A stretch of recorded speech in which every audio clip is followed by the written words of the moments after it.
What's up, YouTube? Hello, podcast crew. Shout out to the people listening after the show on a podcast, Spotify and all that lot. I am Alex, aka Reef Dork, and with me, as always, is every time I do this intro, I say the same thing every week, and I can never remember what to say. Anyway, it's because you're making it up as you go along. Well, to say the same thing. And with me, as always, is Ryan from the UK's #1 aquarium, saltwater aquarium website, prestigereef.co.uk. Ryan, how are you? It gets worse and worse what you say. Better every time. I'm good, thank you. How are you? Did you? I noticed you were dancing quite a lot. Then is this because you obviously missed me last week and you're celebrating my return? We all did. Yeah, I actually watched some of your live stream last week. So you say like oh, I actually watched it. Like that shouldn't be the exception. It should be every single video. For me, it wasn't it wasn't the topic I would be interested in. And to be fair, I only watched sort of like the first probably 10 minutes because I just need to see if I got mentioned. So, but yes. Anyway. So how have you been? Because I started slagging you off after about 15 minutes. So wow, good. Well, you won't know what happened. Nah, some loyal followers would have told me. So yeah. And Kane Chand, in fact, officially missed you last week. He says. No, it doesn't say him. It says you. Missed you last week, Ryan. Yeah, it says Dorky missed you last week. Dorky. Ryan. As in Dorky you. missed you last week. Oh, I see. Oh, yeah. Oh, in that case, it was just me. Yeah, it was just. I got to talk about Calquas. It was brilliant. I think that's probably why I turned off after 10 minutes. But remember, I was watching the replay. I was busy during the live stream. I want to do a Calquas episode with you. Get you hooked on it. Probably not going to happen. Although I did actually watch. Chris Meckley spoke about it yesterday, I think, or it might have been an old video. Yes, yeah, I saw that. Just because I was interested to see how he does it on a large scale for the farm. But he I think he mixes up every 3 days. And I thought to myself, well, that sounds like a lot of effort for me. That he does it a very niche way, and I suspect it's only a very small proportion of people who try to copy him. Because if you do it his way, for a start, if you want to do it copy exactly, you've got to mix up a fresh batch every 3 days, which isn't realistic for most hobbyists. Yeah. But more to the point, he bases it on pH. And he uses his apex to peg it, so it doses based on the pH, based on his apex pH reading. Yes. And if you're going to do that, you want to make sure you're replacing your pH probe probably every 6 months or really often, and you're calibrating it every 5 minutes, basically. So it seems like a risky thing to do. It seems like there must be far safer ways of doing it. It works for him. It works exactly. for him. I'm not as brave. And what works, it's the same as lots of things. You have obviously quite a high phosphate. And for some reason, it's like your tank is like magic. How does everything grow so well, as far as I'm concerned? Yeah. But what works for you might not work for someone else. But that's exactly the same. So with that, I wouldn't advise anybody who is setting up an aquapora tank. I tell you what, why don't you go for 0.2 phosphate? That's just it happens to be working for me, but I'm successful in spite of that, I think. And by the same token, I wouldn't advise, I don't think anyone, certainly 99.9% of people, to do the Chris Meckley method, because it requires a lot of attention, I think, as much as anything, and knowledge, and And he in that video said I would never dose calc slurry, but Telegram, who is someone that does dose it, and he loves it, doesn't he? Yeah. So he's been doing it. I've not seen an update from him for a while, actually. Jim, you still doing YouTube videos? Been a while since he stopped doing them. I've not seen one for a while, but we miss you. So can you come back? Next question, Jim. Do you actually watch this? Because if you don't, you might not get that message. He used to click on a couple. What was I going to say? But he used to do updates every now and then. Yeah. Where he'd talk about how he was still going. And the last time I saw, he'd been doing calc slurry for at least a year, maybe 18 months. Yeah. And I think he uses a Jecod pump to stir the bucket, and one of those had packed in after over a year, but that was the first time. Yeah. And it was still going fine. ITP tests were coming back good. There was no arsenic in his tank or anything, so he was all right. But that's another thing. Like, it works for him. I wouldn't do that. I've thought about slurry, but I just don't. I don't have the cojones. For it, so. I know what you mean. But it's the sort of thing that when you with anything like that, if it sounds scary, when you try it, after at first you're really nervous, and then a couple of months later you're like, oh, what was I worried about? But I just I don't want it's exactly the same as, obviously, I mix my own elements that are unbranded, but scientific, like pharmaceutical grade calcium and alkalinity and magnesium. And if you tell people this, they go, oh, I could not buy something that doesn't have a picture of a fish on it, even though I've been doing it probably for 12 years now. On that subject, so this week I've bought some magnesium chloride hexahydrate. Yes, I heard you. You mentioned that last week. That was at the start of the stream. You mentioned that. Oh, I only bought it. I bought it since then, so I must have said I was going to buy it. Yeah, you did. You said you were going to ask me. Oh, okay. So actually, I bought because I started a couple of weeks ago on two of my tanks. I've got low magnesium. Yeah. So I've started dosing. I bought a bottle of the Red Sea stuff, and I was dosing 100 milliliters a day on my main tank. Yeah. And it's bumping up slowly, but very slowly. And so I went through that. It's a litre bottle. It was 20 quid, I think. And I got through it, or maybe 30. I can't remember. It was expensive. I got through it in 10 days. So I bought another bottle this week of Reef's Elements. Same stuff, but a bit cheaper. But still, it was 17 quid. I think the Red Sea one was 30 quid, and the Reef's Elements was 16.99 or something.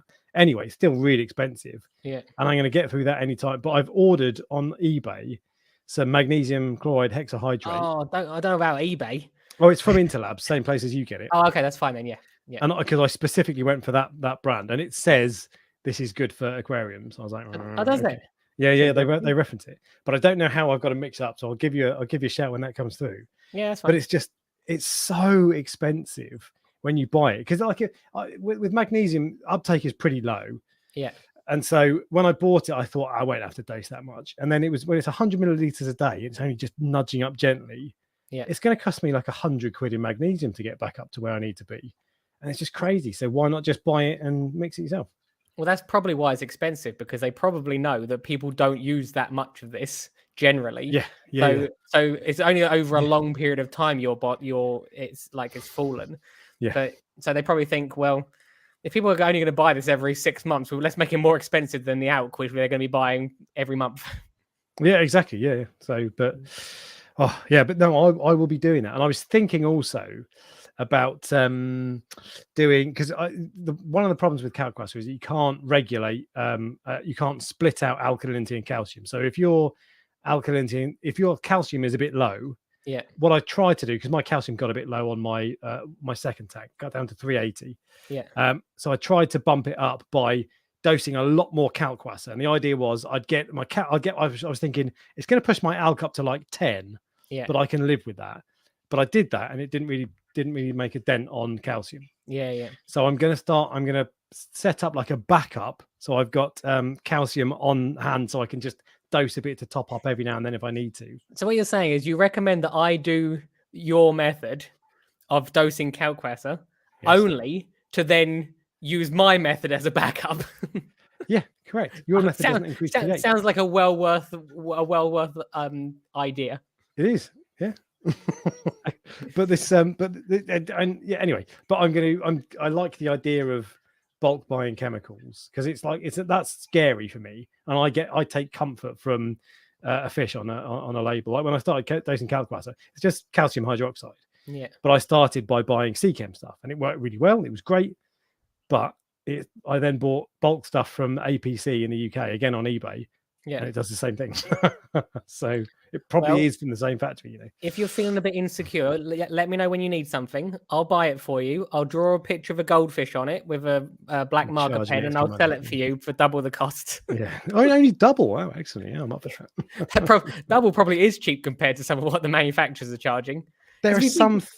Think about it. It's I assume in the bottles it's going to be RO water and the chemical. See, a big part of it is because they mix it, because people like buying it in liquid form. People don't like buying powdered stuff and mixing it up themselves, and I'm the same. And so because of that, Red Sea, if they sell a bottle, they've got to ship a bottle of water. That's true. Around and it's like this a complete waste of time, just because it's what we time, money, and postage. But that's what we want. So doing it this way is much better. But there are some things like magnesium. Who was the guy, Jonas Buser, who does ABC reagents?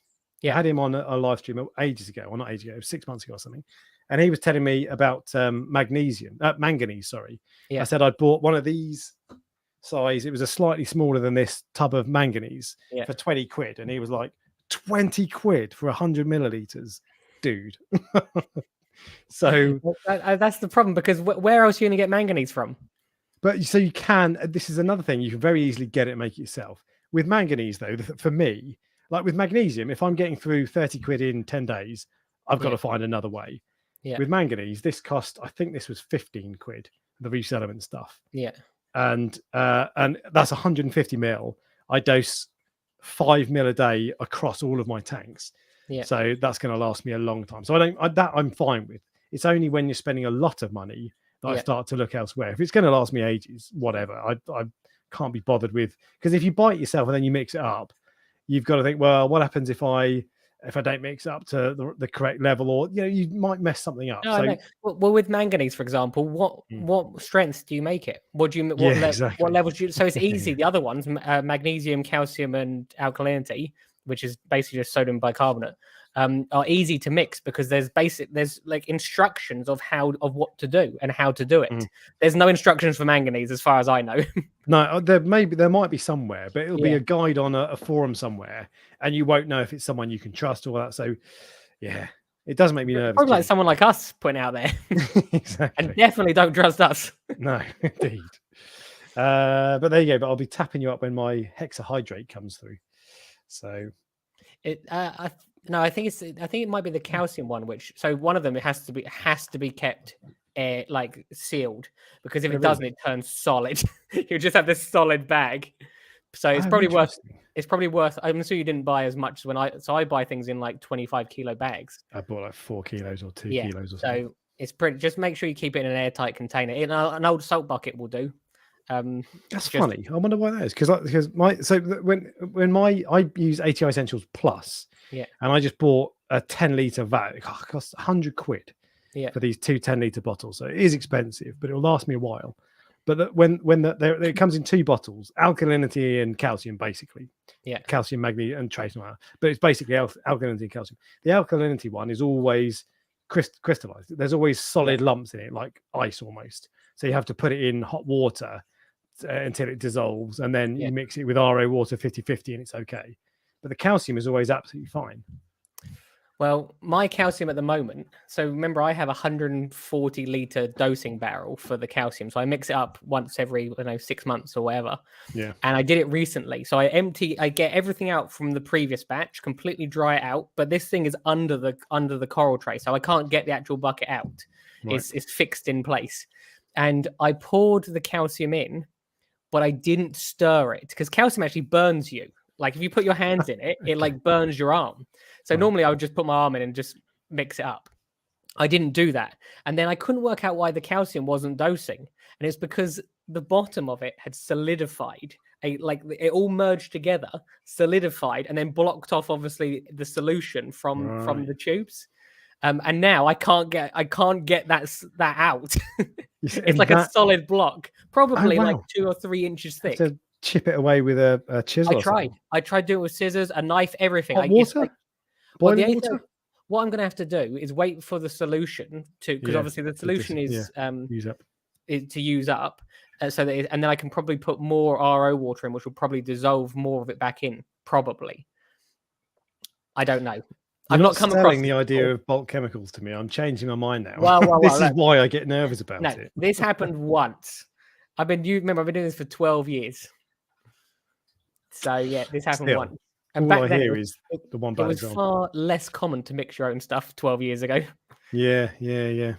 But to be fair, with most dosing stuff, I don't mind paying for something with a fish label on it, because in the grand, especially with dosing solutions, with my tank that's quite grown out, I can sell enough corals to cover the cost of salt and mixing solutions, so it doesn't really bother me. But yeah, anyway.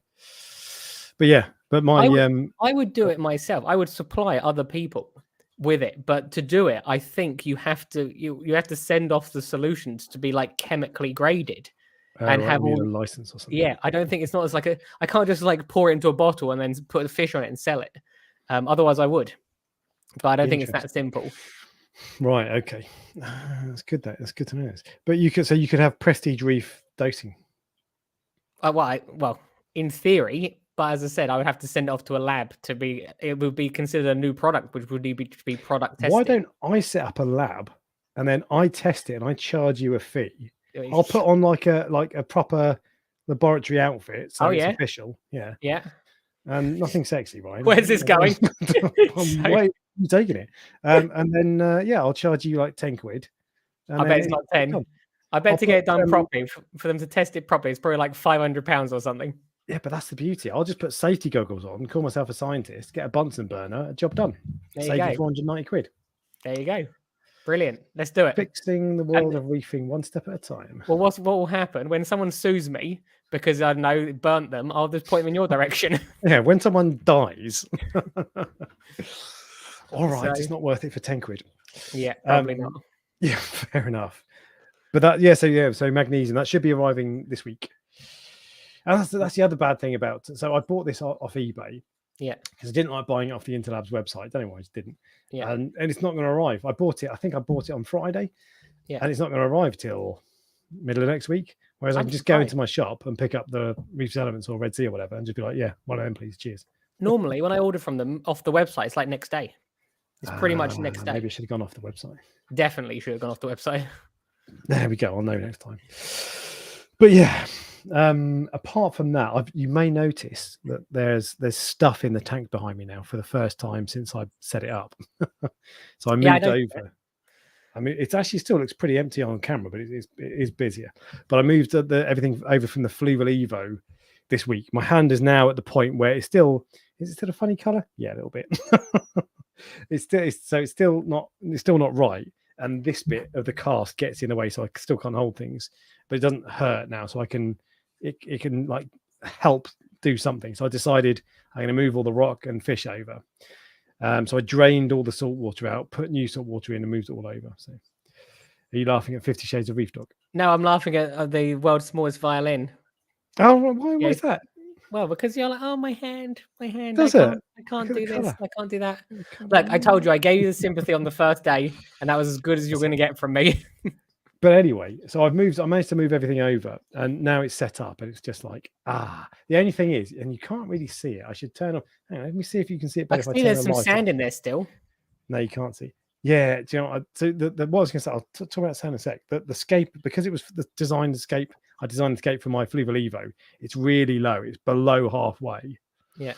And ideally, I'd rather it be a few inches higher, but might have to live with it. The sand, that is proper sand. I threw away that fine Carib Sea nonsense. No offense, Carib Sea. It's not their sand that I didn't like. It's fine sand. Well, and I replaced just so you know, Carib Sea, I love your sand. Yeah, I replaced it with cheap stuff from Maidenhead, and it is so much better. So much better. This is something we will never agree on.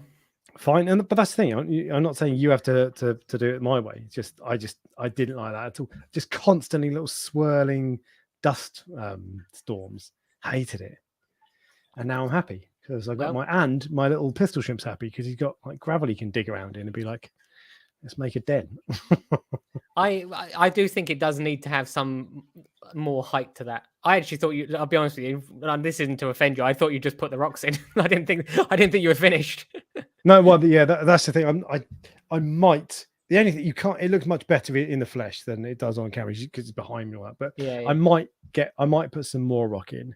I've not decided yet, but I think I might leave it like that. And then there's this rock here. I might just put a torch coal on top.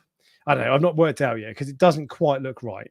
Yeah. But it does look better. It does look better in the flesh, and I kind of like that it's minimalist. But anyway, I'll figure it out another time. I've had a tank like that, much smaller than that once before, and I found a square tank was much more like a cube. Was much more difficult to make look good. Not that my aquascape looks good because everyone complained about it, but than like a rectangle. Do you understand what I mean? Yeah. So, but we'll see. But either way, it's at the end of the day, when that's covered in coral, you won't notice. No one will be going. That's exactly what I said about mine. No one will care. Exactly. So all good. But that was me. What have you been up to? So in the last 2 weeks, in fact. there's a few things actually. So I actually have now put a reasonably large amount of SPS corals in the water box tank. Okay. I said this to you before the stream, and I never thought that I would. It's hard to describe, but the best thing to say is basically I have what is essentially coral blindness. So I go into the farm with the idea of picking a coral to put it in the water box tank, and they all look the same to me now.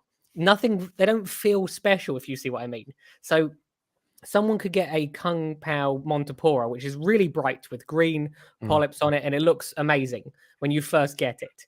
And you'll put it in your tank, and you'll love it. Well, I put it in my tank, and I go, well, I've just put a small piece in this tank, but in the other tank, I've got like a foot of it. So it's all the corals almost feel, and they don't feel special because they're just they're not new corals. They're corals I've transferred from one room to a different room. So it's quite a weird feeling for me at the moment. So with that then, because I was thinking earlier, and I said earlier before we started went live, when they're all grown out and it's in a display tank and it looks more like a reef than just a a frag tank effectively, it will look cool. But why don't you just, if that's the way you're feeling, why don't you just go to fish shops, buy corals, and buy corals that you don't have? I know exactly what you mean. It's because the reason I mentioned the Kung Pao Montipora is because that's one of the ones that I always wanted when I had a don't use my picture if you're going to look at it, because my picture is probably rubbish compared to what they actually look like. It was one of the corals I always wanted in my 1,000-litre tank, but never got it until I got the coral farm. So now I've got another display tank. I put it in there, and I was just like, it just doesn't do it for me as much as it did when I first got it. So you're right. I could get, and there are thousands of corals which I won't have. I don't know. I just think, and the other thing, as I said, what I'm doing is rather than putting one piece in, I'm actually putting like 4 or 5 pieces of exactly the same coral and letting them grow into each other, so it will fill out a specific space. Because I like tanks that have big colonies in them. So to do that, to get big colonies quickly, you have to put a few different frags in and let them grow into each other, as opposed to one. And they will grow faster as well. Corals have something like a mechanism inside them. The smaller they are, within reason, that don't go like fragging things down to a single polyp. The smaller they are, the faster they grow. That's what microfragging is. Yeah, scientists discovered that recently, about 10 years after the hobby discovered. I know, that was so funny. I've seen that video, yeah. What video? There's a video where the scientists said, we worked out that like if you cut corals up, they grow faster. And I was like, right. Really? Good news. What was I going to say? So actually, but on the point of the corals that look the same, because I have 3 tanks now, 2 in this room and the big one downstairs. I had the exact same thing with you, and the 2 tanks in this room are both LPS tanks. Yes, that's got a GSP in it, but apart from that, they're LPS, completely LPS. And I was thinking, do I just, because the one to my left, the water box, I just posted an update on Instagram that I will share because it's looking good at the moment. I was thinking, why don't I just pull out a load of those corals and put them in the tank behind me, because then they'll look awesome, because they're my best corals basically. Yeah. And then it'll be wicked. But I'm not going to do that because I don't want to have the same tank twice. I think it would be really boring. That's the problem. But I'm doing the same thing, so I don't have any of these corals in my tank downstairs. So they're all separate, because otherwise I'll be in your position. Well, that's the thing. Whereas you have obviously an LPS tank and an SPS tank. I have 4 LPS tanks and 3 SPS tanks. So you see what I mean? It's like, it's hard to find things that I don't. Now, don't get me wrong. When I go to the supplier, when there's new boxes of imports come in, I'm sure I'll find stuff in there and I'll go, yeah, I'm keeping that. That was for me. I like that a lot. The only route that I could go down is to go down the route that you have gone down with, obviously like high end Acropora. But I go away too often, and it would be too stressful for me to have like really, really high end Acropora. Because if I go away for 6 weeks, I will move some of the bigger, rarer colonies or sell them on or anything, because it's too much risk. Whereas if it's in my own house display tank, I'm not going to be doing that. So I don't know. I mean, you don't have to do the acro stuff though. You could still have it as a mixed reef, or there are loads of corals that you don't have, because otherwise you're going to end up with a I know, but it has to be corals I don't have that an angelfish won't eat, because I'm still putting angelfish in there, which means plural, many angelfish, or at least two. At least two. So the king eye is definitely going in, and the regal angel's going in as well. Well, I have half of those. My regal angel though is he pecks at my SPS polyps, which pisses me off. I never see him, but my polyps on a few of my corals. Move him on to a lovely home. You let me know, because £1,000 because he's settled. Well, so. It's settled. It's settled, and you know it eats, because it eats SPS polyps. Got a load of polyps in his belly, so he's doing healthy. Yeah. It's interesting, because my regal never touched anything. Never. It was in with acans and all sorts of. Oh no, it did. That was the one thing it did touch, acans. It didn't touch frog spawns or anything like that. Just the acans. So the only I've got some really pathetic little Weasley acans that are just they're completely shriveled all the time, like two tiny. They're less than an inch across. They're tiny, and they've been that size for years. Those are the only LPS I've got, apart from a couple of chalice, I think. And actually, I've got a couple of small gonnies. Yeah. They don't touch any of them. He doesn't touch zoas either. But just all of my SPS polyps disappeared. Oh, excuse me, bloody hell! Am I boring you? You are apparently. I'm boring you. It wasn't like this last week, was it, guys? So you're like an old man. I know. Well, I am an old man. I'm not like an old man. But yeah, so he just. But it's a price I'm prepared to pay. But it's one of those things that when a fish starts pecking at your corals, you're like, yeah, but it's such a cool fish. And then the next day you'll be like, oh yeah, but I wish I had my corals looking better. Yeah, and I know what you mean. The other nice thing, there is a plus side to obviously having the coral farm as well. So I put some Montipora setosa in that tank, because I'm trying to get different corals of different colors to be so I can think about it. And I put the setosa in. I went, nope, don't like this at all. Don't like it at all. And I liked it in the coral farm, right? Yeah, I liked it in the farm because you can see it from above, so it looks much more vibrant. Right, you put it in the tank, it just looked brown. So I can literally just take that out and put it back, and that's exactly what I did.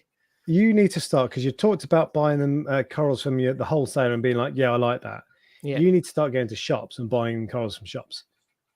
I know, and that's going to be an odd experience for you, but it's the same. Actually, that almost happened today, because there was some, and it will happen. I'm going to swap some coral for it, actually.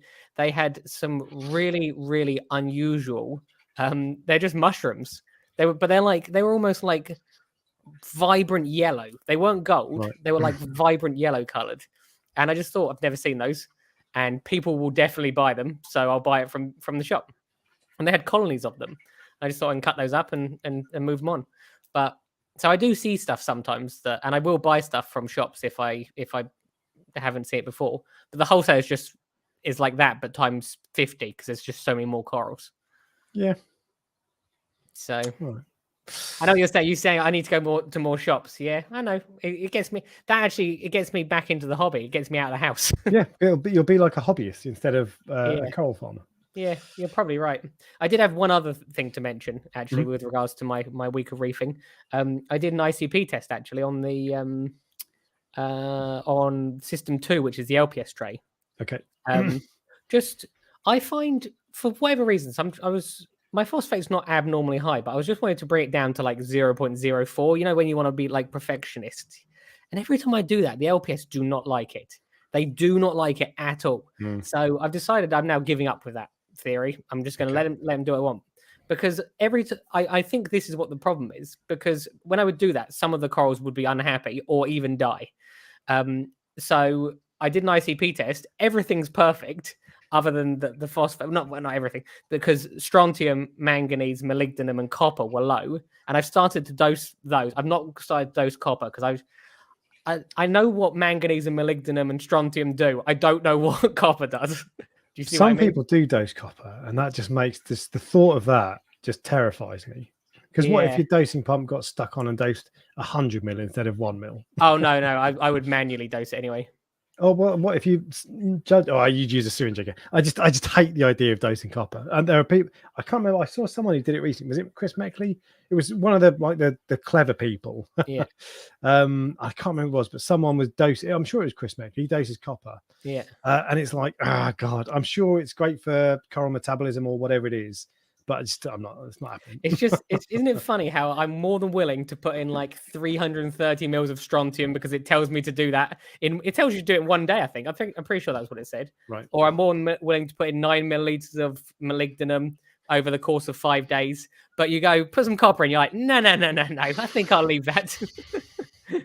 Completely, but I think that makes sense. It's probably the sort of thing that if you actually started doing it, and then you noticed, oh, actually, my blue corals are looking nice. A month later, you'd be like, why was I ever worried? Yeah. I'm not doing it. It's something just feels wrong about it, doesn't it? That's what it is. For the most part, I don't like ICP tests. For me, there are plenty of people who use that method. Like, what's the moonshiners, reef moonshiners? Yeah. You're supposed to do exactly that, and Triton as well. It's all the same. Yeah. You do an ICP test. And then you add 1 milliliter of this, 2 milliliters of that, half a milliliter of the other. Yeah. And there are loads of methods that do that. I don't use ICP tests. I don't like the idea of, to me, that's overcomplicating it. With 10, if you've got 10 bottles lined up and you're going a little bit here, a little bit there, all that sort of stuff. Maybe that's why my tank doesn't look the way I want it to. But more likely the Regal. Yeah, exactly. I just don't like the idea of that. So what I do, so I don't dose them continuously. I just dose them based on what they tell you to get them back up to a level of where it needs to, and then let the dosing and the water changes do things. Yeah. Sometimes you get some really, really interesting results though. So one of the tests I did, it was a long time ago now. In that tank, it said it had really high iodine. So that tank has been running exactly the same for years, like the dosing or whatever. But what was happening at that specific time that gave that tank really high iodine? Yeah, because iodine's normally really low. Had you changed frag plugs or something, or food? The only thing I could think of, there was a possibility, because I have iodine-based coral dips, and there was a possibility that as I'm dipping the corals, and I was dipping a lot of LPS corals at that time, that it was going in, that it was being transferred over when I was putting the corals back in. Possibly, that's all I could think of. But who knows? Interesting though. As long as that tank's doing okay, most of the time it doesn't matter. That's the thing, yeah. I generally 8 out of 10 is good for me, although I do still chase 10 out of 10. it's when it's when there's something comes up and you go, well, what could be causing that? Like, it shouldn't, in theory, me lowering the phosphate shouldn't be causing that. So you go, well, is there some metal in the tank? And that's when you want to test it to see if there's a contaminant. Yeah. I have never had a contaminant in every single ICP test I've ever done, and I only do them if I think there was a problem. I've never had it come back saying there's a contaminant in it. That's how I figured out eventually that my MP40 wet sides had rusted, because every now and then, I mean, any powerhead can do that, but the wet sides can rust and it breaks out. The magnet breaks out of the shell. Yeah. And I had a load of corals. SPS corals were dying, and I was like, "What is going on?" And there was on my ICP test, it said tin, vanadium, zinc, and maybe copper. Yeah. And iron were all high. So I just stripped everything back. I went over everything, all the equipment, and eventually I found 2 cracked MP40s. I was like, oh, thank God. So I just binned the wet sides, bought 2 new ones, and then everything was hunky-dory. There you go. But yeah, that's why I do ICP tests. I'm just interested as well. Most of the time, there'll be half a dozen. When I get an ICP test back, there'll be half a dozen trace elements. There'll be like, you need a milliliter of this. Yeah. And I just look at it and go, cool. No, thanks. Yeah. No, I know what you mean. I'm not saying that's the way everybody should do things. It's just the way I do things. But what's the purpose of the ICP test if you don't change anything afterwards? Is it just reassurance? I just like numbers. So is that it? Sometimes I just want to know. So I got given 3 Reef's Elements ICP. Yeah, that's who I use. Yeah. And they came back real fast. Next day after. Yeah. Really quick. It's usually the day after it arrives. Yeah. So if you send it on a Monday and it arrives on a Tuesday, you'll get it on Wednesday. Yeah. In fact, thinking about it, the last ICP test before that I was given as well, a refactory one. Yeah. And I have bought a couple, to be fair. But when I do buy, I'm trying to think why I buy them. I think it's just out of interest, just to see if everything's okay. Yeah. Because if there's something, because the thing is, like a lot of people say, you should test with your eyes. Yeah. So you don't need to test regularly, because you can be if you're in, yeah, exactly. Not literally test your eyes, but if you're looking at your corals and you're in tune with your tank, you can tell when something's wrong. Yeah. And I'm sure there are some people who can do that. It works very well for them. But for me, the problem with that is that you can't see when something's about to go wrong. Yeah. So it might be, my tank might look absolutely fantastic, but I've just had like there's a load of zinc or vanadium or whatever in there, high levels of something, and I can't see it yet. Yeah. And then in a month's time, oh god, everything's dying. Yeah. So sometimes I just want to check in, just see what's what. But anyway, what was I going to say? So that is what we just ramble on, don't we? Yeah, that's our week in reefing. Our rambling week in reefing, which means now we've got to move on to the next feature. And because it's been 2 weeks since I've done this, I've forgotten what the next feature is. Me too. Oh, no, questions. Oh, for heaven's sake. It says there number 1 as well. Oh, God. Right. Questions. Okay. We're going to start. There are 2 things I wanted to pull up from the Prestige Reef Dork Show Facebook group. Yeah. And there are a load of questions from the Reef Dork membership crew.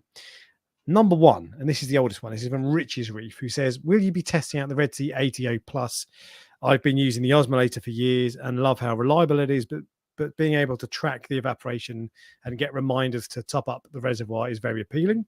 Not to mention another heating probe here for additional redundancy and no longer having to turn the ATO off while doing maintenance. That does my head in. Do you do that, Rich? Do you turn your ATO off, your Tunzi off, because otherwise the backup beeps? Because I've just had to move my backup float sensor so high that it doesn't do that anymore. I think I'm getting one. Yeah, well, I am getting one. But I've got the thing. I don't know if you find this, Ryan. I'm currently supposed to be getting 3 pieces of equipment, and I don't know when they're going to arrive. But they're every now and then someone will phone you and they'll say, "Do you want this?" And you're like, "Yeah," and it'll arrive the next day. But other times, there's 1,000 things going on behind the scenes, and it just takes ages. So it's like, and they probably need to get approval from like higher up people. Exactly. And then there'll be stocking issues and all the. So I think I am getting one, but I don't know when. But it does look good for all the reasons you've mentioned. The only thing I don't know about is how noisy the pump's going to be. That's literally the only thing I want to know. If just out of interest, if you're raising your float up so that it doesn't affect it, does that not just mean your float? No. Oh, I see. No. So it's the Tunzi osmolator's got 2. By the way, no, I know. I've got it. Yeah. So it's got the main optical sensor. Yeah. That's where I have my water. That is set. That's where it is. Yeah. But it's the float valve that is the emergency overflow. So when I turn my return pumps off, until now, that will trigger my float valve on the osmolator, and it sets off the alarm. Yeah. That's what it's meant to do. But it's meant to do that when it's overdosing, and it's like, but it's not supposed to do that when you turn off your return pump. So what I've done instead is I've just moved up higher, so it is above the level of the water when that happens. But that means permanently. Well, that means it's not going to be a backup. Well, that's the thing. That's the problem. So I have that as well myself. I used to just put an acrylic rod on top, balance it on top of the float. Oh, right, and then take it off afterwards. So it keeps it down and then take it off afterwards. But that's the trouble. It's a flaw in the design, because the fact that it triggers doesn't bother me. It's just that the bloody alarm goes off and beeps, and it doesn't just beep for 5 seconds. No, it goes constant. Beep. So I have to turn it off. And the other thing is, when I turn it back on, it then dispenses water. Yeah. For like 10 seconds, and I'm like, even if it's it shouldn't be dispensed. I'm like, stop doing that. It just drives me crazy. So that's a flaw with it. It doesn't matter. It's one of those things. It's not a reason not to buy it, but it drives me crazy. And the Red Sea one doesn't do that. It's got clever redundancy thing, but whatever. Anyway, but yes, I'll be getting it at some point, I believe. Just don't know when. Just very quickly on auto top-ups, the best one of the best advice I can give you, is if you're going to have one and it's possible to do, you want a top-up container which lasts at least a week, because then you don't have to, you know how the Red Sea one reminds you of when to top it up. If you just do it every Sunday when you do maintenance, and then you never have to remember, because that's how I always did it. even if the Ritzy one does give you reminders, I'm never going to use that because I'll just do the same every week. I will I will top it up. So that's just because you don't want to be relying on a I know reminder. it's just that's obviously a selling point. There's a selling point for it, but in reality, is far better. I don't think that's a selling point. I think the selling point with the because it tells you how much it dispenses. But I think part of that is because then you know when it's empty. But I don't think that's the main reason. Maybe it is. No, because when I knew it was empty, I would just I would just ignore it and do it, and then you hear this. So that's why it needs to be done once a week when you do maintenance on a specific day at a specific time, and never, I suppose if you forget for 1 week for whatever reason on a weekend, if you've got other stuff on, then it'll remind you 3 days later when you're about to run out. Maybe that's useful, to be fair. I just don't like the idea that you've got to keep entering it into. Oh yeah, I've just filled it up, so put it back up to the top, and then it comes down, and then you got then you fill it up again. I don't think I'd bother with that because when you fill up your dosing containers, you have to tell your dosing app that you filled up. I don't think I'd bother with that for an auto top off. I don't know. Anyway, it's one of those things you don't know until you got it. Second question from Dragon Hunter. I have a red plating Monty that has gone 95% bleached. However, the bleaching has stopped. Only 3-inch frag at the moment. Is it worth? Is it worth trying to save the coral? And would it be best to get rid of the bleached part? I personally, if it was a big colony and almost all of it's gone, I'd be tempted to throw that away because I'd be wondering. I mean, if it's just like I'd throw it away, to be honest. And because Monty is cheap as chips, you can get it everywhere. Unless it's a special Monty that you can't find regularly, I would throw it away and get another one. But if you want to keep it, I would pull it out if you can, or cut away the dead bit, and then let it grow back. But I'd bin it. Yeah, particularly in case it was Monty Nudies. Yeah, exactly the same. If you know for sure it's not Monty Nudies and you did something which caused it to strip, cut away all the dead stuff and keep the fresh bit. There you go. He says it's 95% bleached, which kind of implies to me that it's stripped back quickly. So is it bleached or is it stripped? Because they're two very different things. Bleached corals can recover from, stripped they're dead. I take that to mean stripped actually. But anyway, I would bin it. And a 3-inch Monty, I mean, you can get one for 10 quid from any shop. Yeah, you probably get one from prestigereef.co.uk. not a red Monty, actually. Oh, really? No, weird. I don't sell red Monty cap. I don't know why. But either way, you'll get. You can have some Tropic Thunder off me if you want. Yeah. I'll infest your tank, and within 5 minutes, it'll be 10 times the size. So there you go. I hope that answers your question. Next question is from Josh Hill, who says, struggling to convince the wife of an upgrade from our. And I've just realised I asked a minute ago. I subtly put my mic on mute and spoke into WhatsApp and said, "Mrs. Reef Dork, can I have a beer?" And she's disobeyed me. Not good. So I know. Not discipline good. Time. Alexa, announce in living room. I'm going to put it right. Please, may I have a beer? Thank you, please. Thank you. Thank you. Don't do it. Speakers. I wonder if that would come through. No. So Josh Hill, anyway, says, struggling to convince the wife an upgrade from our 2-foot cube is needed to something 4-foot. That is, I mean, there's more after that at the end, but that is the end of the question. A 2-foot tank, you have to upgrade it to 4 feet.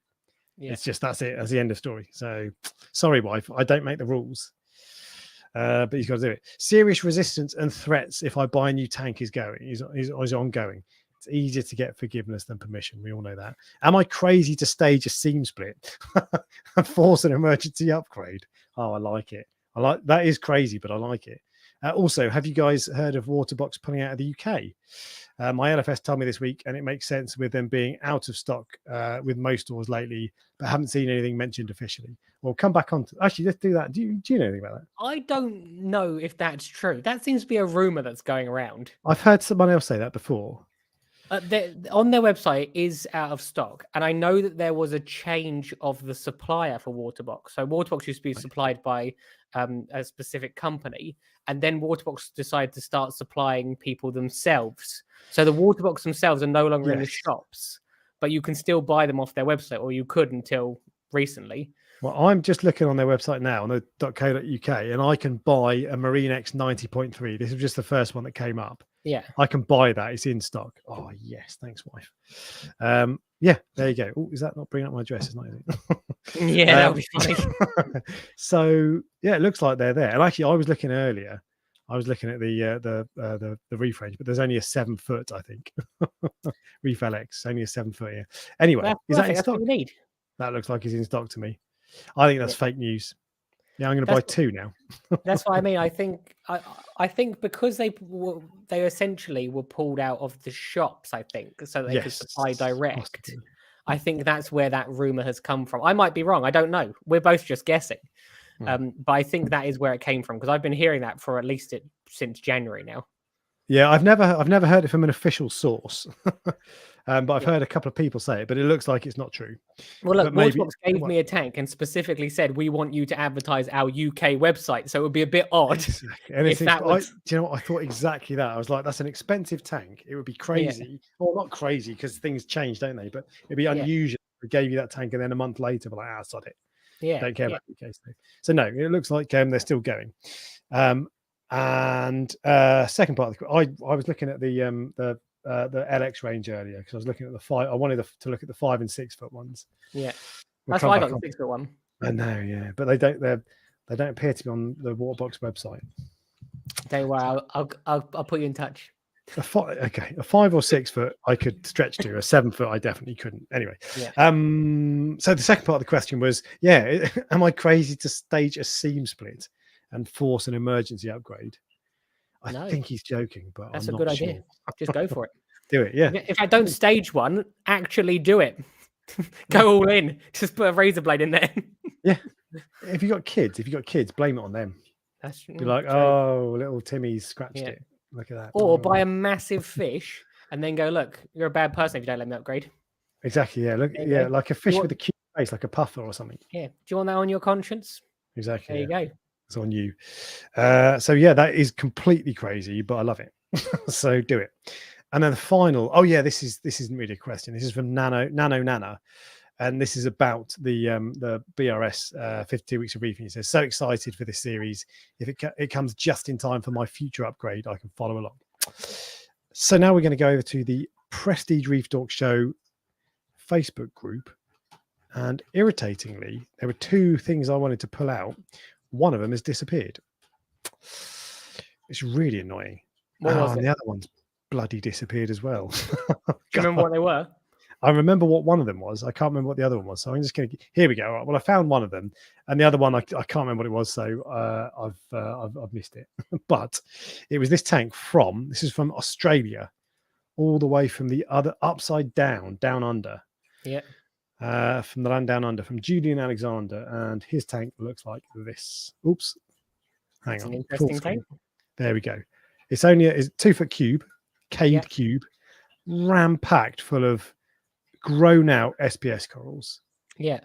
That's what my tank would look like if I start whinging about it and removing corals every 5 minutes. You know what's interesting? It looks amazing. And I would say the bottom half of it is just standard corals that most people can keep. Hystrix, Montes. Yeah. There's looks like some barley green slime or something similar to that.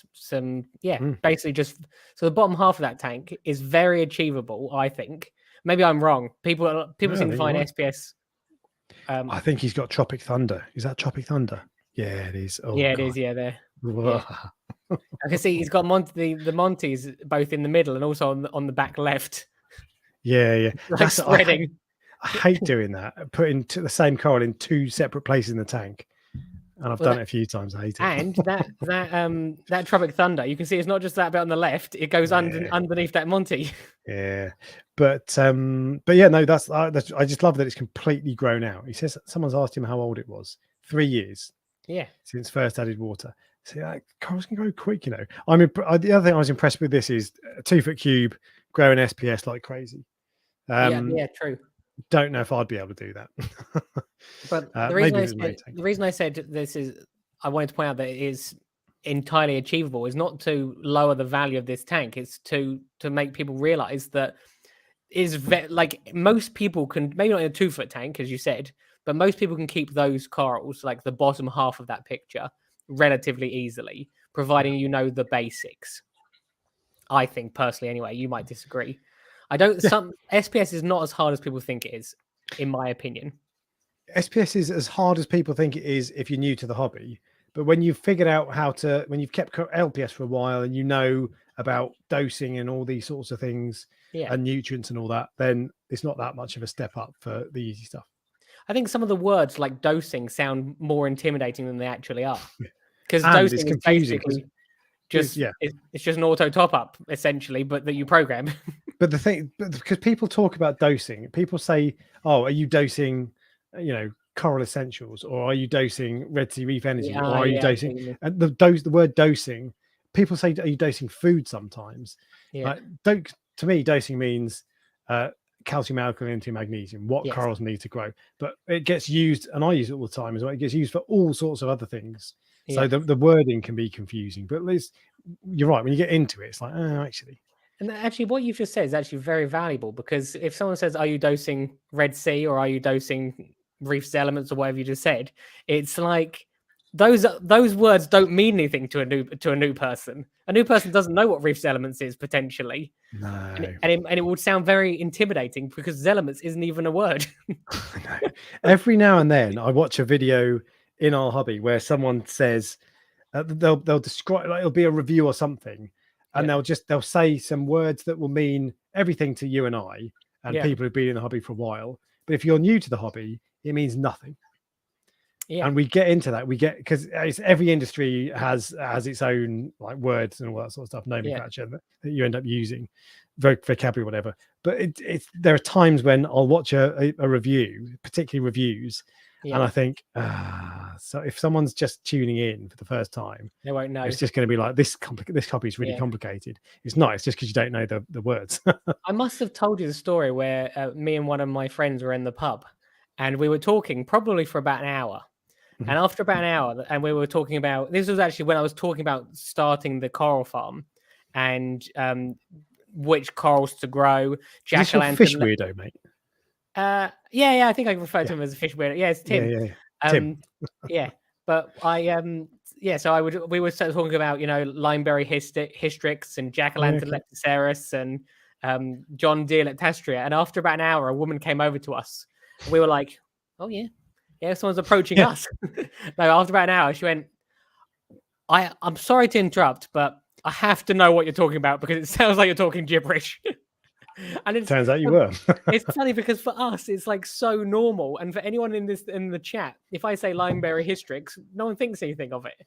Whereas outside this small community, it's like the weirdest combination of words, especially with that, because like a lot of the stuff, like a lot of the words are words like limeberry, which just sounds like weird. That's just like sounds like a kid's sweet. Yeah. But then there'll be other stuff like leptastria that sounds all sciencey. So like if you're on the outside of that conversation, you're trying to tune in, think, right, what clues can I listen to that tell me what they're talking about? And it's all over the place. It's like, because is he talking about science or is he talking about like CBeebies? It was almost like we were talking in code, and she could understand jack-o'-lantern, but she couldn't understand leptoceras. So she was trying to work out what was going on. It's like when you go to France and the waiter will come over and ask you if you want a beer, and you understand the first 3 words, and then the rest of it you're lost. Yeah. But okay, I can't remember where we're going before then, but. The Facebook group. There was other stuff I wanted to pull out on that Facebook page. I can't find it. It's really annoying because it's been 2 weeks. But anyway, it's all disappeared. Never mind. We'll crack on, and that means that we now move on to the Prestige Reef Fish of the Week. Fish of the week. So, okay, what you got? Right. So the fish of the week I've chosen this week is a schooling bannerfish. You're going to get some pictures up now of these. I'm not going to show you the picture just yet. I've got 2 pictures. I know, that's the problem. So a schooling bannerfish. And the reason I've gone for this, I'm going to remove the names so people can't see. So it makes it really hard. Yeah. So the reason I've gone for this is because I've noticed a resurgence in people buying Moorish idols. They've become popular again. I don't know why. They haven't been popular for years. In fact, at one point they were completely banned. Not banned, but people just were like I think Maidenhead had a list of fish they wouldn't bring in. and Moorish idols were one of those fish, and that was 10 years ago. But all of a sudden, they've become more popular again. And then I watched one of BRS's videos where with who's the really smart fish guy? Elliot, yeah, from Marine Collectors, and he said yesterday they were talking about fish which are perceived as hard but not actually hard, and they said a Moorish idol was one of those fish. And I thought interesting, because it's true. They like the reason they said that is because as long as you give them a fiber diet. Yeah, if you just feed them mice or shrimp, they're going to die. Yeah, if you give them a high fiber diet, they should be okay, and that's it. But even then, so I watched that as well, and actually I linked that because I made a video, I don't know, a year ago, that was the most difficult fish to keep in the hobby, and a few of them were on this list of fish that BRS and marine collectors think aren't that difficult. So I linked that video in the pinned comment for my video, but there were a couple of things, like they said, Moorish idols actually aren't that hard. All you need to do is feed them a high fiber diet. Yeah. And I was like, what, bran flakes? What does that mean? Like, what is a high fiber diet for fish? I wouldn't know where to start for that. Tell me a brand name. Give me a link to like some pellet fish I can feed them. So yeah.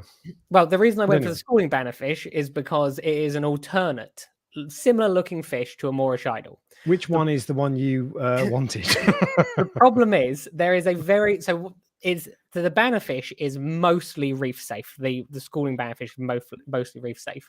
The problem is it has an almost identical looking fish, which is the one on the left, I believe. Correct. Well, it's this one.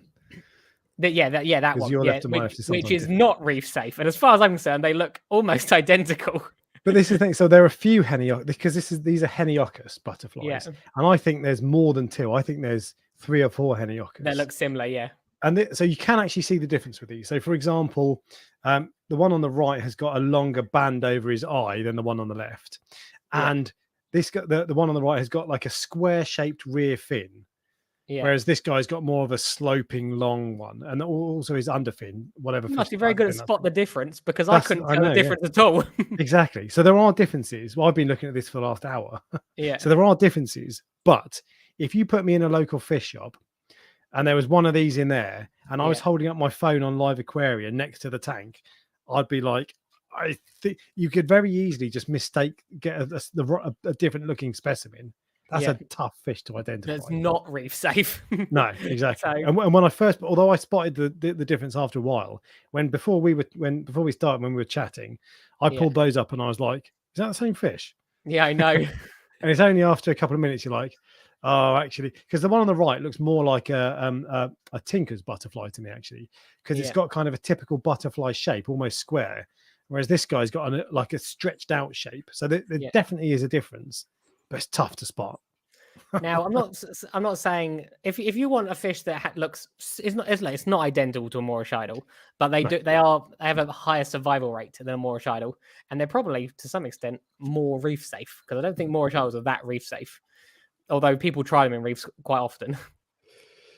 And what I will say, I think 3 of my customers have them at the moment, and 2 of them are dead. And so the customers or the fish? No, the fish. Yeah. So that shows you that, and one of them is someone who quarantines and everything. So he really, really knows what he's doing. Right. Although I think the reason his one died might have been to do with a power failure or something. So it wouldn't have been the normal reason, but it's I still don't think there is. I don't want people watching that video on BRS going, "Oh yeah, it's an easy fish. I'll go get one," because I think there needed to be a caveat to that section. Yeah. But we'll see, because they also said mandarins were easy, and mandarins are easy as long as they're have an unlimited supply of copepods. That's the thing. That video I thought was really useful, and it was because it's very easy to say X fish is expert only and just leave it at that. But actually, there's always a bigger story behind it, and that video explained the bigger story behind it. But I still think you have to listen. If all you heard was actually Moorish idols aren't that hard, and then you stop listening, you're not going to get the right answer. Whereas if you listen more, because to me, when they talk about like what was it? Oh, there was a couple of fish that they were talking about. Like, maybe it was the Moorish idol. It was like, all you got to do is feed it a high fiber diet. I'm thinking, so I don't know what food that is, for one. But what does that mean? Does it mean I just have to buy pellet food that's got fiber in it? And if so, do I have to feed it 10 times a day? Because if that's the case, no way am I getting a fish that I need to feed too often. Yeah, because that's a major restriction. Do you know what that video did to me? It made me want one. That was the me problem. Too. That was the problem. All of a sudden, because they're one of those fish that people go, oh, it's like an Achilles tang or something like that. It's one of those fish which you go, this is a really nice fish, but it's unachievable for most people. Yeah. And as soon as he goes, oh, by the way, it's easy. I'm like, oh, I'm in. Well, this is what. So after that, watching that video, I text you and said, because you met someone who breeds Moorish Islanders. I texted you and said, yes. Can you get him on? Can you give him a shout? And it didn't work out in the end. But I was thinking the same thing. And I started looking. There's a couple of people on Ultimate Reef who have got Moorish Idol, and I feel like they're pecking at. I can't remember. I've not checked for the last couple of weeks, but I feel like they're pecking at some corals. Yeah. But they're doing well. They're looking good. That's because they're eating the corals. Exactly, they're getting that high fiber diet they need. Yeah, but I don't think they're going crazy. I can't remember. I'd have to dig into them and find out. But I was the same. And that's the thing. When you see someone who really knows their stuff, like Elliot and Ryan from BIS as well, talking about that sort of thing, you're like, oh, interesting. And I started to think, because they're quite big fish, I started to think, well, a 4 foot tank's probably too small, but what about a 5 foot? And, and if they do eat corals, is it just zoas or is it SPS or what? I think I would trust most large angels more than I trust, not most large angels. I would trust the majestic angel and the regal angel and those relatively reef safe ones more than I trust a Moorish idol. Yeah. See, and ultimately it's a bad idea. Yeah, it is. But it's interesting because that is one of those things where we know it's a bad idea, but we do it anyway. And the thing is, that video influenced me to make me think maybe it's a good idea. And then a couple of days later, I'd done a bit of thinking about it and I decided it was a bad idea still. Yeah, the problem is most people don't have that couple of days thinking. They just do it. Maybe. So Jamie, who I've mentioned a few times, has obviously that massive tank you can get in. And he got a shark. And I remember saying to him, this is a bad idea. And he went, oh, yeah, it's a bad idea. And then like not that long later, probably a week later, he sent me a message going, I went and bought that shark. And that shark then ate loads of his wrasse and he had to get into the tank and afterward to get it out. Now, afterwards, he said to me, yeah, I kind of knew it was a bad idea at the beginning, but I thought, the other one I had was all right. So, and sometimes you've just got to make bad choices. Though. I don't think that's necessarily a bad thing. I think sometimes they work, but most of the time they don't. That's and I've done that. I'm all for trying a reef safe precaution fish. Yeah, and I've tried half a dozen fish that I've thought, maybe more, that I thought this is a bad idea. Harlequin tuskfish, classic example. Yeah, I was like, this is probably a bad idea. It's only a 4 foot by 2 foot tank. It's not great, but I want it. And it started eating everything in the tank. So turned out to be a bad idea. Scarus koi parrotfish, same thing. Started munching on my SPS corals. I was like, do you know what? Bad idea. So I think it's worth doing that because sometimes, out of that, I've ended up with a regal angel, and I'm happy with it. See, this is what I mean when I say our tanks can be as easy or as difficult as we want to make them. Because if you want to have a shark that might eat your wrasse, is potentially you're making the hobby more difficult for yourself. You get something cool, and you get this feeling inside you that's what, when you achieve something which is meant to be relatively unachievable, it makes you feel good. Feels good, yeah. So you're proud of that regal angel because out there there'll be people that didn't have the same success that you had. And because I've gone through 10 other attempts at equivalent fish that have failed. Yes. So, but actually, there was someone posted a question on the Prestige Reef Dork Show Facebook page earlier, and they said, "What do you think of my fish list? 100-gallon tank."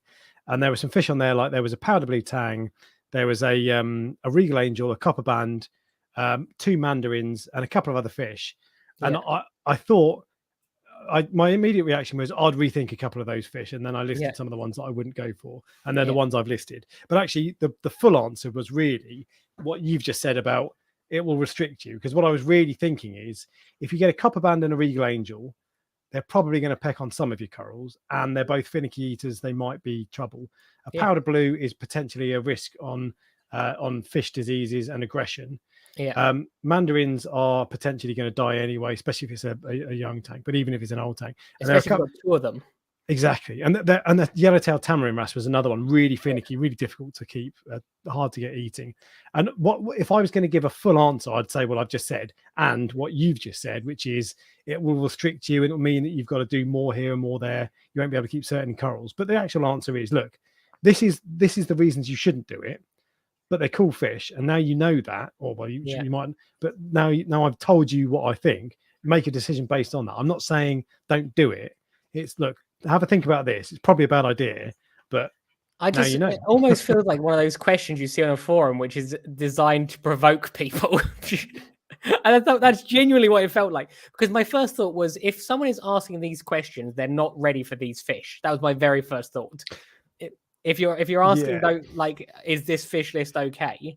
Then you probably haven't looked into the fish enough. Now, I don't know. This could be a very, very experienced person who wants their dream tank. But if it's a very, very experienced person, you wouldn't be asking the question. You'd just be doing it. Which is exactly the point. Because I was thinking, it's probably someone junior, may or may not be, I don't know. But I was thinking, if you're new to the hobby, there's some challenging ass fish. Yeah, those are the sorts of fish that get people to leave the hobby. Yeah.